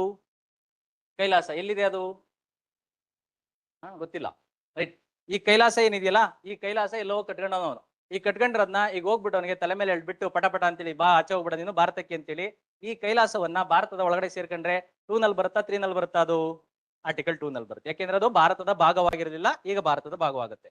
ನೆಕ್ಸ್ಟ್ ನಾವೇನ್ ಮಾಡ್ತೀವಿ? ಪರ್ಮಿಷನ್ ತಗೊಂಡು UN ಕ್ಲಾಸ್ ಅಂತ ಏನಿದೆಯಲ್ಲ, ಇದ್ರದ್ದು ಓಷನ್ ಗೆ ಸಂಬಂಧಪಟ್ಟದ್ದು ಅಥವಾ ಇಂಟರ್ನ್ಯಾಷನಲ್ ವಾಟರ್ಗೆ.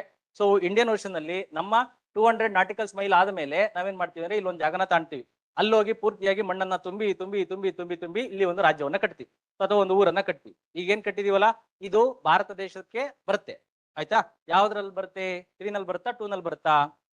2 ಅಲ್ಲಿ ಬರುತ್ತೆ. ಕರೆಕ್ಟಾ? ನೆಕ್ಸ್ಟ್ ಈ 4 ಏನಂತ ಹೇಳುತ್ತೆ? It will give protection to article 2 and 3. ನೀವೇನಾದ್ರೂ ಹೊಸ ರಾಜ್ಯವನ್ನ ಸೇರಿಸಿದರೆ ಅಥವಾ ಇರುವ ರಾಜ್ಯವನ್ನ ಒಡೆದು ಕಟ್ಟಿದರೆ ಇದನ್ನ ನಾನು ಆರ್ಟಿಕಲ್ 368 ನಲ್ಲಿ ಕನ್ಸಿಡರ್ ಮಾಡುತ್ತೇನೆ. ಆದ್ರೆ ನೀವು ಸ್ಪೆಷಲ್ ಮೆಜಾರಿಟಿಗೆ ಹೋಗೋ ಅವಶ್ಯಕತೆ ಇಲ್ಲ. ಯಾವ್ದಕ್ಕೆ ಹೋಗ್ಬೇಕು ನೀವು? ಸಿಂಪಲ್ ಮೆಜಾರಿಟಿಗೆ ಹೋದ್ರೂ ನಾನು 368 ಎಂದೇ ಕನ್ಸಿಡರ್ ಮಾಡುತ್ತೇನೆ ಅಥವಾ ಸ್ಪೆಷಲ್ ಮೆಜಾರಿಟಿ ಎಂದು ಕನ್ಸಿಡರ್ ಮಾಡುತ್ತೇನೆ. 1, 2, 3ಗೆ ಪ್ರೊಟೆಕ್ಷನ್ ಯಾರು ಕೊಡಬೇಕು? 4 ಕೊಡುತ್ತೆ. ಇಷ್ಟೇ ಇರುತ್ತೆ.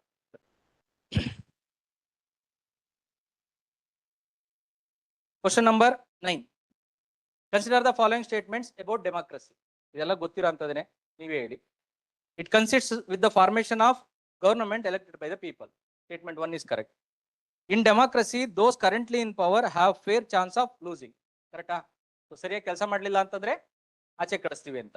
5 ವರ್ಷ ಆದ್ಮೇಲೆ ಕಳ್ಸೋದು. ಫೇರ್ ಚಾನ್ಸ್ ಅಲ್ಲಿ ಕೊಟ್ಟಿರೋದು ಆಲ್ವೇಸ್ ಅಂತ ಕೊಟ್ಟಿಲ್ಲ. ಏನಂತ ಕೊಟ್ಟಿದ್ದಾರೆ? ಸೊ ಕೆಲಸ ಸರಿಯಾಗಿ ಮಾಡಿಲ್ಲ ಅಂತಂದ್ರೆ ಹೋಗೋ ಸಾಧ್ಯತೆ ಇರುತ್ತೆ. ಅಲ್ಲೇನಾದ್ರು ಅವರು ಕಳ್ತನ ಮಾಡಿ ಆ ಎಲೆಕ್ಷನ್ ವೋಟಿಂಗ್ ಯಾವ್ದು ವೋಟಿಂಗ್ ಬೂತ್ಗಳನ್ನೆಲ್ಲ ಅವ್ರು ಏನಾದ್ರು ರಿಗ್ಗಿಂಗ್ ಮಾಡಿ ಅಥವಾ ಮೆಷಿನ್ ಗಳನ್ನೆಲ್ಲ ಗಬ್ಬೆ ಬರ್ಸೋರು ಅಂತಂದ್ರೆ ಅವ್ರು ಯಾವುದೇ ಕಾರಣಕ್ಕೂ ಸೋಲಕ್ ಸಾಧ್ಯ ಇಲ್ಲ. ಅಲ್ಲಿರೋದು ಏನಂದ್ರೆ ಕರೆಕ್ಟ್ ಆಗಿ ವೋಟಿಂಗ್ ಆದ್ರೆ ಅಂತ ಅರ್ಥ. Next, each vote has 1 value. Correct ಆಗಿದೆಯಾ? So all the 3 statements are correct. 4th ಬನ್ನಿ. The government enjoys absolute power ಅಂತ ಇದೆ. ಸೊ ಯಾವುದೇ ಕಾರಣಕ್ಕೂ ಕಾನ್ಸ್ಟಿಟ್ಯೂಷನ್ ಇದೆ ಅಂತಂದ್ರೆ ಅಲ್ಲಿ ಯಾವ್ದಿರುತ್ತೆ? ಲಿಮಿಟೆಡ್ ಗವರ್ನಮೆಂಟ್ ಇರುತ್ತಾ? ಅನ್ಲಿಮಿಟೆಡ್ ಗವರ್ನಮೆಂಟ್ ಇರುತ್ತಾ? Limited government. ಕರೆಕ್ಟಾ? ಎರಡು ಡೌಟ್ ಇದೆಯಾ? ಇದು ಈ ಲಿಮಿಟೆಡ್ ಗವರ್ನಮೆಂಟ್ಗೆ ಇನ್ನೊಂದು ಪದ ಏನಂತ ಬಳಸ್ತೀವಿ ನಾವು? ಕಾನ್ಸ್ಟಿಟ್ಯೂಷನಲ್ ಗವರ್ನಮೆಂಟ್ ಅಂತ ಕರಿತೀವಿ ಅಥವಾ ಕಾನ್ಸ್ಟಿಟ್ಯೂಷನಲಿಸಮ್ ಅಂತೇಳಿ ಕರಿತೀವಿ. ಈ 3 ಪದಗಳು ಯಾವ್ದಕ್ಕೆ ಸಂಬಂಧಪಟ್ಟಿರೋದು? ಲಿಮಿಟೆಡ್ ಗವರ್ನಮೆಂಟ್ಗೆ ಸಂಬಂಧ. ಮತ್ತೆ ಮುಂದಕ್ಕೆ ಬರುತ್ತೆ, ಅಲ್ಲಿ ಹೇಳ್ಕೊಡ್ತೀನಿ ಬನ್ನಿ. 1, 2, 3 R correct. 4th statement is wrong. Question number 10. ಇದೆಲ್ಲ ಈಸಿ ಆಗಿರೋಂಥದ್ದು, ನಿಮಗೆ ಗೊತ್ತಿದೆ, ನೀವೇ ಹೇಳಿ. ರಿಪಬ್ಲಿಕ್ ಏನಾ? ಈಗ ನಮ್ಮ ಪ್ರಿಯಾಂಬಲ್ ಅಲ್ಲಿ ನಾವು ಬರಿಬೇಕಾದ್ರೆ ಫಸ್ಟ್ ಯಾವ ಪದನ ಬರಿತೀವಿ? We the people sovereign. ಕರೆಕ್ಟಾ? ಅದಾದ್ಮೇಲೆ ಸೋಷಿಯಲಿಸ್ಟ್, ಅದಾದ್ಮೇಲೆ ಸೆಕ್ಯುಲರ್, ಅದಾದ್ಮೇಲೆ ಡೆಮೊಕ್ರೆಟಿಕ್. ಅದಾದ್ಮೇಲೆ ನಾವೇನ್ ಬರಿತೀವಿ ಅಂತಂದ್ರೆ ರಿಪಬ್ಲಿಕ್ ಅಂತ ಬರಿತೀವಿ. ಸೊ ಇಲ್ಲೆಲ್ಲ ಬರೀ ಕಾಮ ಕಾಮ ಕಾಮ ಕಾಮ ಅಂತೇಳಿ ಹಾಕ್ತವ್ರೆ. ಹೆಂಗ್ ಓದೋದಿದ್ನ ಹೇಳ್ಬೇಕು ಬೇಕು.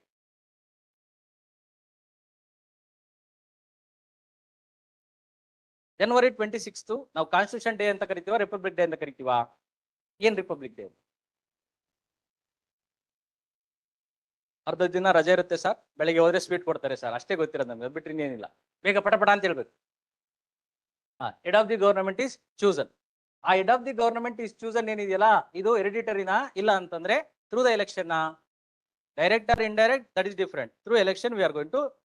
ಅಪಾರ್ಟ್ ಫ್ರಮ್ ದಟ್, ಪ್ರೆಸಿಡೆಂಟ್ ನಾವು ಎಲೆಕ್ಟ್ ಮಾಡೋದಲ್ಲದೆ ಇನ್ನೊಂದು ಕೆಲಸ ಆಗುತ್ತೆ. ಅವತ್ತು ಏನಾಗುತ್ತೆ ಹೇಳ್ಬೇಕು ಬೇಗ. ಕಾನ್ಸ್ಟಿಟ್ಯೂಷನ್ ಏನಿದೆಯಲ್ಲ ಅದು ಪರಿಪೂರ್ಣವಾಗಿ ಎನ್ಫೋರ್ಸ್ ಆಗಿದೆ ಯಾವತ್ತು? ತಾನೆ. ಸೊ ಕಾನ್ಸ್ಟಿಟ್ಯೂಷನ್ ಪರಿಪೂರ್ಣವಾಗಿ ಬಂದ ಮೇಲೆ ನಾವು ರಿಪಬ್ಲಿಕ್, ಅಲ್ಲಿವರೆಗೂ ಅಲ್ಲ. ಆಯ್ತಾ. ಸೊ ಭಾರತ ಅನ್ನೋದು ರಿಪಬ್ಲಿಕ್. ಎಂತ ರಿಪಬ್ಲಿಕ್ ಅಂತಂದ್ರೆ ಸಾವರಿನ್ ರಿಪಬ್ಲಿಕ್. ಭಾರತ ಅನ್ನೋದು ಎಂತ ರಿಪಬ್ಲಿಕ್ ಅಂತಂದ್ರೆ ಸೆಕ್ಯುಲರ್ ರಿಪಬ್ಲಿಕ್. ಭಾರತ ಅನ್ನೋದು ಸೋಷಿಯಲಿಸ್ಟ್ ರಿಪಬ್ಲಿಕ್. ಭಾರತ ಅನ್ನೋದು ಡೆಮೊಕ್ರೆಟಿಕ್ ರಿಪಬ್ಲಿಕ್ ಅಂತ ಅರ್ಥ. ಫಸ್ಟ್ ನಾವು ಓದ್ಬೇಕಾದ್ರೆ ರಿಪಬ್ಲಿಕ್ ಅನ್ನ ಪದನ ಇಲ್ಲಿ ಹಿಂದ್ಗಡೆ ಇದಾವಲ್ಲ, ಇವೆಲ್ಲವೂ ಸಹ ಅಡ್ವರ್ಬ್ಸ್. ಇವೆಲ್ಲವೂ ಏನು ಅಂತಾರೆ ಗುಣ ವಿಶೇಷಣ ಪದಗಳು ಅಂತೇಳಿ ಕರಿತೀವಿ. ಸೊ ಇಲ್ಲಿ ಡಿಫೈನ್ ಮಾಡ್ಬೇಕಾದ್ರೆ ನಾವೇನಂತಂದ್ರೆ ನಮ್ಮದೇ ಆದಂತಹ ಒಂದು ಗಣರಾಜ್ಯ ಇದೆ. ಆ ಗಣರಾಜ್ಯ ಎಂತಹ ಗಣರಾಜ್ಯ ಅಂತಾರೆ ಸಾರ್ವಭೌಮತ್ವನ್ನ ಹೊಂದಿರುವಂತ ಗಣರಾಜ್ಯ. ಸೊ ಸಮಾಜವಾದಿ ಚಿಂತನೆಯನ್ನ ಉಳ್ಳಂತಹ ಗಣರಾಜ್ಯ. ಅಥವಾ ಈ ಒಂದು ಇನ್ನೊಂದು ಪದ ಯಾವುದು ಸೆಕ್ಯುಲರ್. ಸೊ ಜಾತ್ಯತೀತತೆಯನ್ನ ಅಥವಾ ಧರ್ಮ ನಿರಪೇಕ್ಷ ಅಂತೇಳಿ ಕೆಲವು ಕಡೆ ಬಳಸ್ತಾರೆ. ಅಥವಾ ಧಾರ್ಮಿಕೇತರ ವಿಚಾರಗಳ ಅಂದ್ರೆ ಒಟ್ಟಾರೆಯಾಗಿ ಯಾವುದೇ ಒಂದು ಧರ್ಮವನ್ನ ನ್ಯಾಷನಲ್ ರಾಷ್ಟ್ರೀಯ ಧರ್ಮ ಅಂತೇಳಿ ಕನ್ಸಿಡರ್ ಮಾಡದಲ್ಲೇ ಇರುವಂತಹ ಒಂದು ಗಣರಾಜ್ಯ ಅಂತೇಳಿ ಓದ್ಬೋದು. ಇದು ಇದರ ಅರ್ಥ. ಆಯ್ತಾ? ಡೌಟ್ ಇದೆಯಾ? ನಿಮ್ಗೆ ನೆನಪಿರ್ಲಿ, ಈ ಡೆಮೋಕ್ರಸಿ ಅನ್ನೋದೇನಿದೆಯಲ್ಲ ಇಲ್ಲಿ ನಿಂತ್ಕೊಂಡ್ರೆ ಸಮಸ್ಯೆಗಳು ಶುರುವಾಗುತ್ತೆ. ನಾವು ಯಾವಾಗ್ಲೂ ಇಲ್ಲಿ ಬಂದು ನಿಲ್ಬೇಕು. ನೀವು ನ್ಯೂಸ್ ಪೇಪರ್ ಅಲ್ಲಿ ಇರಾನ್ ನ ಓದ್ಬೇಕಾದ್ರೆ ನೀವು ಯಾವಾಗ್ಲೂ ನ್ಯೂಸ್ ಪೇಪರ್ ಏನ್ ಬರೀತಾರೆ ಅಂತಂದ್ರೆ ರಿಪಬ್ಲಿಕ್ ಆಫ್ ಇರಾನ್ ಅಂತೇಳಿ ಬರೀತಾರೆ. ಬರೀ ಇರಾನ್ ಅಂತ ಬರೆಯಲ್ಲ. ಸೊ ಬೇರೆ ಯಾವ್ದಾರ ರಾಷ್ಟ್ರವನ್ನ ನೀವು ನೋಡಿದ್ರು ರಿಪಬ್ಲಿಕ್ ಆಫ್ ಪಾಕಿಸ್ತಾನ ಅಂತೇಳಿ ಬರೀತಾರೆ. ಅಥವಾ ಬೇರೆ ಯಾವ್ದಾದ್ರು ಈ ರೀತಿಯಾಗಿನೇ ಬರೆಯೋದು. ಅದ್ರ ಅರ್ಥ ಏನು ಅಂತಂದ್ರೆ ಈ ಆಯಾ ದೇಶದಲ್ಲಿ ಈ ರೀತಿ ಒಂದು ಕಾನ್ಸ್ಟಿಟ್ಯೂಷನ್ ಇದೆ, ಮತ್ತೆ ಅಲ್ಲಿರೋಂಥ ಹೆಡ್ ಆಫ್ ದ ಸ್ಟೇಟ್ ಏನಿದೆಯಲ್ಲ ಅದು ಹೆರಿಡಿಟರಿ ಅಲ್ಲ, ಎಲೆಕ್ಷನ್ ಮುಖಾಂತರ ಬಂದಿದ್ದಾರೆ ಅಂತ. ಕಾನ್ಸ್ಟಿಟ್ಯೂಷನ್ ಇದ್ರೆ ಮಾತ್ರನೇ ಅದು ಇಲ್ಲಿರುವಂಥದ್ದು. ಸೊ ಈಗ ನೀವೇ ಹೇಳಿ, ನಮ್ಮ ಗವರ್ನಮೆಂಟ್ ಅನ್ನೋದೇನಿದೆಯಲ್ಲ ಅದು ಲಿಮಿಟೆಡ್ ಗವರ್ನಮೆಂಟಾ ಅನ್ಲಿಮಿಟೆಡ್ ಗವರ್ನಮೆಂಟಾ? ಲಿಮಿಟೆಡ್. ಆ ಲಿಮಿಟೇಷನ್ ಯಾರು ಆಗ್ತಾ ಇದಾರೆ? ಸಣ್ಣ ಅದಕ್ಕೆ ಹಾಕೋದಿಕ್ಕೆ ಕಾರಣ ಏನು? ನಾವು ರಿಪಬ್ಲಿಕಾ ಇಲ್ಲಾಂದ್ರೆ ಬರೀ ಡೆಮೋಕ್ರೆಟಿಕಾ? ಡೆಮೋಕ್ರೆಟಿಕ್ ರಿಪಬ್ಲಿಕ್ ಅಂತ. ನಾವೇನಾರ ಡೆಮೋಕ್ರಸಿ ಅಂತೇಳಿ ಬಂದಿದೀವಿ ಅಂತಂದ್ರೆ ಇಲ್ಲಿ ನಿಂತ್ರೆ ಸಮಸ್ಯೆಗಳು ಶುರುವಾಗುತ್ತೆ. ಡೆಮೋಕ್ರಸಿ ಮೇಲ್ನೋಟಕ್ಕೆ ಚೆನ್ನಾಗಿದೆ, ಆದ್ರೆ ಆಳಕ್ಕೆ ಏನಾರ ಹೋದ್ರೆ ಅದ್ರಲ್ಲಿ ಭಯಂಕರ ಸಮಸ್ಯೆಗಳಿದಾವೆ. ಯಾವ್ದು ಅಂತಂದ್ರೆ ಡೆಮೋಕ್ರಸಿನಲ್ಲಿ ಯಾರ್ ರೂಲ್ ಇರುತ್ತೆ? Majority rule.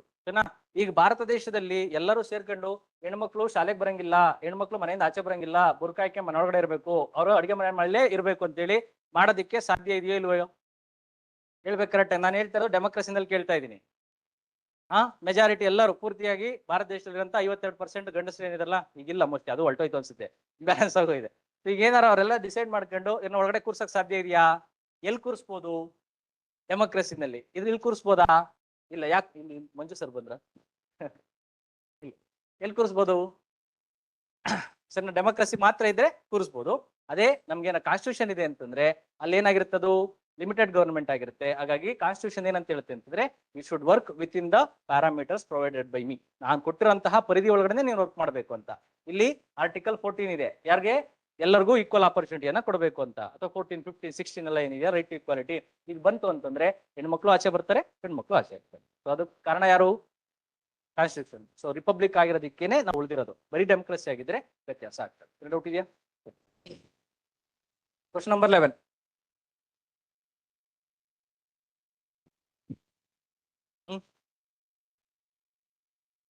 ಹೇಳಿ ನೀವೇ, ನಾವೆಲ್ಲ ಈಸಿ ಇದಾವೆ.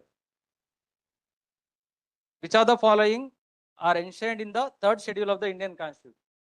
3ನೇ ಅನುಸೂಚಿಯಲ್ಲಿ ತಿಳಿಸಿರುವಂತೆ ಯಾರಿಗೆ ಇಲ್ಲಿ ಪ್ರಮಾಣ ವಚನವನ್ನು ಸ್ವೀಕರಿಸಲು ಅವಕಾಶ ಇಲ್ಲ ಅಂತ ಆ ಇದರಲ್ಲಿ 3ನೇ ಅನುಸೂಚಿಯಲ್ಲಿ. ಮೊದಲನೇದು ಫಸ್ಟ್ ಸ್ಟೇಟ್ಮೆಂಟ್ ಈಸ್ ಕರೆಕ್ಟಾ? Form of oath of office of the minister of union. Next ಎರಡನೇದು ಚೀಫ್ ಜಸ್ಟಿಸ್ ಆಫ್ ಇಂಡಿಯಾ. ಮೂರನೇದು ಯಾವ್ದಿದೆ? Oath of office of the president of India. ಪ್ರೆಸಿಡೆಂಟ್ಗೆ ಸಪರೇಟ್ ಓತ್ ಇದೆಯೋ ಇಲ್ಲ ಅಂತಂದ್ರೆ 3rd ಶೆಡ್ಯೂಲ್ ಅಲ್ಲಿ ಹೇಳಿದೀವಾ ಸಪರೇಟ್ ಓತ್ಗೆ, ಅದಕ್ಕೆ ಒಂದು ಸಪರೇಟ್ ಆರ್ಟಿಕಲ್ ಇದೆ. ಹಾಗಾಗಿ ಅವರು 3rd ಶೆಡ್ಯೂಲ್ ಅಲ್ಲಿ ಬರೋದಿಲ್ಲ. 4th ಸ್ಟೇಟ್ಮೆಂಟ್ ಕರೆಕ್ಟ್ ಆಗಿದೆ. 1, 2, 4 are correct. 3rd statement is wrong. Option C. ಗೊತ್ತಾಯ್ತೆ? ಹೋಗ್ಬೋದ ಮುಂದಕ್ಕೆ? ಅಲ್ಲಿ ಕೊಟ್ಟಿರೋಂಥದ್ದು ಶೆಡ್ಯೂಲ್ ಬಗ್ಗೆ ಕೊಟ್ಟಿದ್ದಾರೆ. ಸುಮ್ಮನೆ ಒಂದು ಹೇಳಿ, ಆರ್ಟಿಕಲ್ ಅಂತಂದ್ರೆ ಏನು?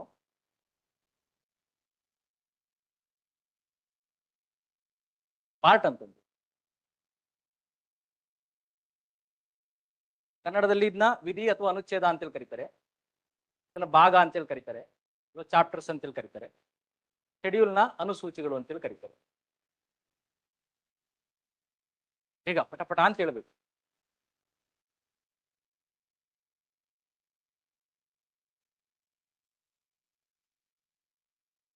Group of articles is called as part. Group of parts is called as schedules. Group of schedule is called as constitution. ಮುಗೀತು.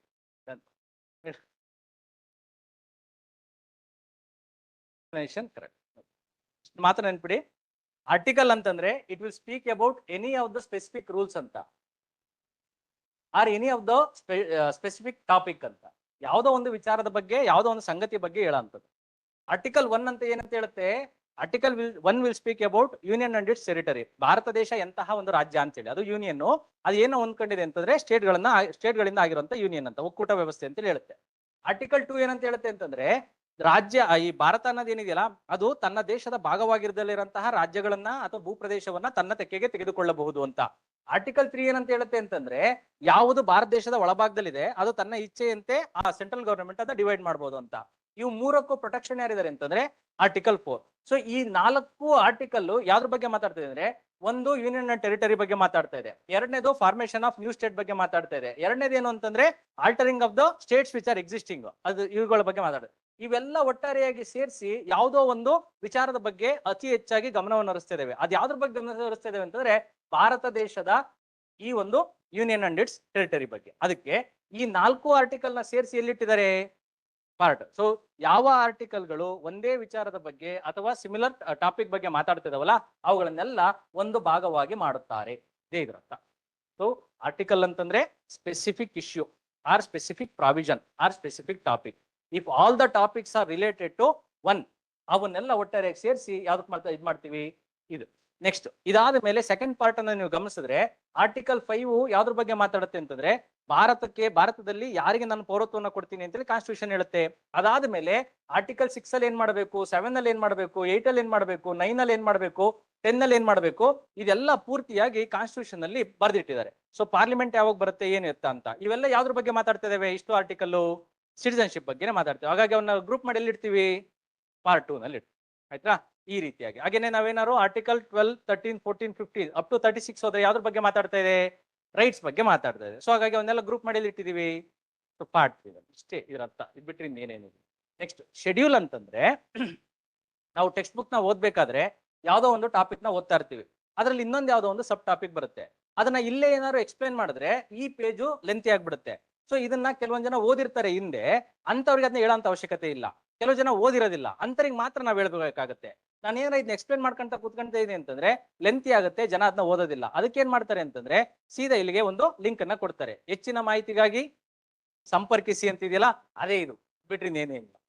For more information consult or contact this particular page ಅಂತ. So ಇವನ್ನ ನಾವೇನ್ ಕರಿತೀವಿ ಅಂದ್ರೆ schedule ಎಂದು ಕರೆಯುತ್ತೇವೆ. So ಈ schedule ಅಲ್ಲಿ ನಿಮ್ಗೆ ನೆನ್ಪಿಡ್ಬೇಕಾಗಿರೋದು ಭಾರತ ದೇಶದಲ್ಲಿ ಎಷ್ಟು ಶೆಡ್ಯೂಲ್ ಇದೆ, 12 ಶೆಡ್ಯೂಲ್. ಈ ಶೆಡ್ಯೂಲ್ ಗಳನ್ನ ಪೂರ್ತಿಯಾಗಿ ನೆನ್ಪಿಡ್ಬೇಕು. ನೆಕ್ಸ್ಟ್ ಪಾರ್ಟ್ಸ್ ಎಷ್ಟಿದೆ, ಸಣ್ಣ ಆ ಪಾರ್ಟ್ಸ್ ಏನಿದೆಯಲ್ಲ ಅದು ಪೂರ್ತಿಯಾಗಿ ನೆನ್ಪಿಡ್ಬೇಕು. ನೆಕ್ಸ್ಟ್ ಇಲ್ಲಿರಂತಹ 400+ ಆರ್ಟಿಕಲ್ಸ್ ಏನಿದಾವಲ್ಲ ಇವುಗಳನ್ನ ನೆನ್ಪಿಡ್ಬೇಕಾದ್ರೆ ನೀವು ನಿಮ್ಮ ಒಂದು ಎನರ್ಜಿಯನ್ನ ಅಥವಾ ನಿಮ್ಮ ಮೆಮೊರಿ ಪವರ್ನ ವೇಸ್ಟ್ ಮಾಡಬಾರ್ದು. ಯಾವ್ದನ್ನ ನೆನ್ಪಿಡ್ಬೇಕು ಅಂತಂದ್ರೆ ನಿಮಗೆ ಈ ಒಂದು ಆರ್ಟಿಕಲ್ 12 ಇಂದ ಹಿಡಿದು ಆರ್ಟಿಕಲ್ 51A ಏನಿದೆಯಲ್ಲ ಇದನ್ನ ಪೂರ್ತಿಯಾಗಿ ನೆನ್ಪಿಡ್ಬೇಕು. ಇಷ್ಟು ಇದು ನಿಮ್ಗೆ ಗ್ಯಾರಂಟಿ ನೆನಪು ಬರುತ್ತೆ, ಯಾಕೆಂದ್ರೆ ಅದೇ ಲೆಂತಿ ಆಗಿರೋಂಥ ಚಾಪ್ಟರ್ಸ್. ಇನ್ನು ಮಿಕ್ಕಿರಂತ ಆರ್ಟಿಕಲ್ ಏನಿದೆಯಲ್ಲ ಅದನ್ನ ಅವಶ್ಯಕತೆಗೆ ತಕ್ಕಷ್ಟೇ ಬಳಸ್ಕೋಬೇಕು. ಯಾವ ಆರ್ಟಿಕಲ್ ನ್ಯೂಸ್ ಪೇಪರ್ ರಿಪೀಟ್ ಆಗ್ತಾ ಇದೆ, ಯಾವ್ದ್ರ ಬಗ್ಗೆ ಅತಿ ಹೆಚ್ಚು ಪ್ರಶ್ನೆಗಳು ಬರ್ತಾ ಇದೆ, ಅಂತಹ ಆರ್ಟಿಕಲ್ ಅನ್ನ ಮಾತ್ರ ನೆನ್ಪಿಟ್ರೆ ಸಾಕು. ಇಲ್ಲ ಅಂದ್ರೆ ಸೂಪರ್ಫಿಷಿಯಲ್ ಆಗಿ ಪ್ರೆಸಿಡೆಂಟ್ಗೆ ಈ ರೀತಿಯಾಗಿ 60ರಿಂದ ಇಲ್ಲಿ, ಅಥವಾ ಗವರ್ನರ್ಗೆ ಅಲ್ಲಿಂದ 90ನ್ನ ಆಡ್ ಮಾಡಿದ್ರೆ ಗವರ್ನರ್ ಬರ್ತಾರೆ. ಸೆಂಟ್ರಲ್ ಗವರ್ನಮೆಂಟ್ ಈ ಜಾಗದಿಂದ ಸೆಂಟ್ರಲ್ ಕೌನ್ಸಿಲ್ ಆಫ್ ಮಿನಿಸ್ಟ್ರಿ ಅಲ್ಲಿಂದ ಮತ್ತೆ ಸುಪ್ರೀಂ ಕೋರ್ಟ್ಗೆ ಅರೌಂಡ್ 120, 130 ಶುರು ಆಗುತ್ತೆ. ಮತ್ತೆ ಹೈಕೋರ್ಟ್ ಅಲ್ಲಿಂದ 90 ಆದ್ಮೇಲೆ ಶುರು ಆಗುತ್ತೆ. 90 ಅಂತಂದ್ರೆ ನಂಬರ್, ಈ 90 ಅಲ್ಲ. ಸೊ ಆ 90 ಏನಿದೆಯಲ್ಲ ಆ ರೀತಿಯಾಗಿ ನೆನ್ಪಿಟ್ರೆ ಸಾಕು. ಎರಡು ಡೌಟ್ ಇದೆಯಾ? ಸೊ ಈ ಶೆಡ್ಯೂಲ್ಸ್ ಏನಿದಾವಲ್ಲ ಹೇಳ್ತೀರಾ ಬೇಗ, ಯಾವಿದಾವೆ? ಫಸ್ಟ್ ಶೆಡ್ಯೂಲ್ ಏನ್ ಹೇಳುತ್ತೆ, union and it's territory. Second one ಏನ್ ಹೇಳುತ್ತೆ, ಹೇಳ್ಬೇಕು ಬೇಗ, ಸ್ಯಾಲರೀಸ್ ಅಂಡ್ ಎಮ್ಯೂಲ್ಮೆಂಟ್ಸ್. ಥರ್ಡ್ ಇದೇನ್ ಹೇಳುತ್ತೆ, ಓತ್ಸ್ ಅಂಡ್ ಅಫರ್ಮೇಶನ್. ಅದಾದ್ಮೇಲೆ ಫೋರ್ತ್ ಒನ್ ಏನ್ ಹೇಳುತ್ತೆ, ರಾಜ್ಯಸಭಾ ಸೀಟ್ಸ್. ಅದಾದ್ಮೇಲೆ ಯಾವ್ದು ಇದೆ, ಏನ್ ಹೇಳುತ್ತೆ, ಶೆಡ್ಯೂಲ್ಡ್ ಏರಿಯಾ ಬಗ್ಗೆ ಹೇಳುತ್ತೆ. ಸರಿನಾ? ಯಾವ್ದು ಶೆಡ್ಯೂಲ್ಡ್ ಏರಿಯಾ ಅಂತಂದ್ರೆ ಸ್ಟೇಟ್ಮೆಂಟ್ ನ ಪೂರ್ತಿ ಮಾಡಬೇಕು. ಹೇಳಿ, scheduled area and tribal areas throughout India ಅಂತ. ಆಯ್ತಾ, ಎಕ್ಸೆಪ್ಟ್ 4 ಸ್ಟೇಟ್ಸ್. ಸೊ ಶೆಡ್ಯೂಲ್ 5 ಏನಿದೆಯಲ್ಲ ಇದು ಇಡೀ ಭಾರತದಲ್ಲಿರುವಂತಹ ಬುಡಕಟ್ಟು ಜನಾಂಗ ಏನಿದೆಯಲ್ಲ ಈ ಜನಾಂಗದ ಇದನ್ನ ಜೀವನವನ್ನ ನೋಡಿಕೊಳ್ಳುತ್ತದೆ. ಎಕ್ಸೆಪ್ಟ್ ಯಾರನ್ನ ಬಿಡುತ್ತೆ, ಅಸ್ಸಾಂನ ಬಿಡುತ್ತೆ, ತ್ರಿಪುರನ ಬಿಡುತ್ತೆ, ಮೇಘಾಲಯ ಬಿಡುತ್ತೆ, ಅದಾದ್ಮೇಲೆ ಮಿಜೋರಾಮನ್ನ ಬಿಡುತ್ತೆ. ಈ 4ನ್ನ ಎಲ್ಲಿ ಕವರ್ ಮಾಡ್ತೀವಿ ನಾವು, 6th ಶೆಡ್ಯೂಲ್ ಅಲ್ಲಿ ಕವರ್ ಮಾಡ್ತೀವಿ. ಕರೆಕ್ಟ್ ಆಗಿದೆಯಾ? ಡೌಟ್ ಇದೆಯಾ? ನೆಕ್ಸ್ಟ್ ಅದಾದ್ಮೇಲೆ 7 ಏನ್ ಹೇಳುತ್ತೆ, ಡಿವಿಷನ್ ಆಫ್ ಪವರ್ಸ್. 8 ಯಾವ್ದು ಹೇಳುತ್ತೆ, ಅಫಿಷಿಯಲ್ ಲ್ಯಾಂಗ್ವೇಜ್. 9th ಯಾವ್ದು ಹೇಳುತ್ತೆ? Land reforms, agrarian reforms. 10th ಏನ್ ಹೇಳುತ್ತೆ? ಆಂಟಿ ಡಿಫೆಕ್ಷನ್ ಲಾ. 11th ಪಂಚಾಯತ್ ಅಷ್ಟೇ, ಮುನ್ಸಿಪಾಲಿಟಿ. ಸೊ ಇದಕ್ಕೆ ಒಂದು ಯಾವ್ದೋ ಒಂದು ಎಲ್ಲ ಪೂರ್ತಿ ಜನರಲ್ ಆಗಿ ಹೇಳ್ತಾರೆ, ಏನೋ ಒಂದು tears of the old PM ಅಂತ. ಅಷ್ಟು ನೆನ್ಪಿಡಿ, ಅದ್ ನೆನ್ಪಿಟ್ಕೊಂಡು ಇನ್ನ ಬರೆದ್ರೆ ಸಾಕು. ಹೋಗ್ಬೋದ ಮುಂದಕ್ಕೆ? ಸೊ ಇದು ಈ ಪ್ರಶ್ನೆ ಯಾಕೆ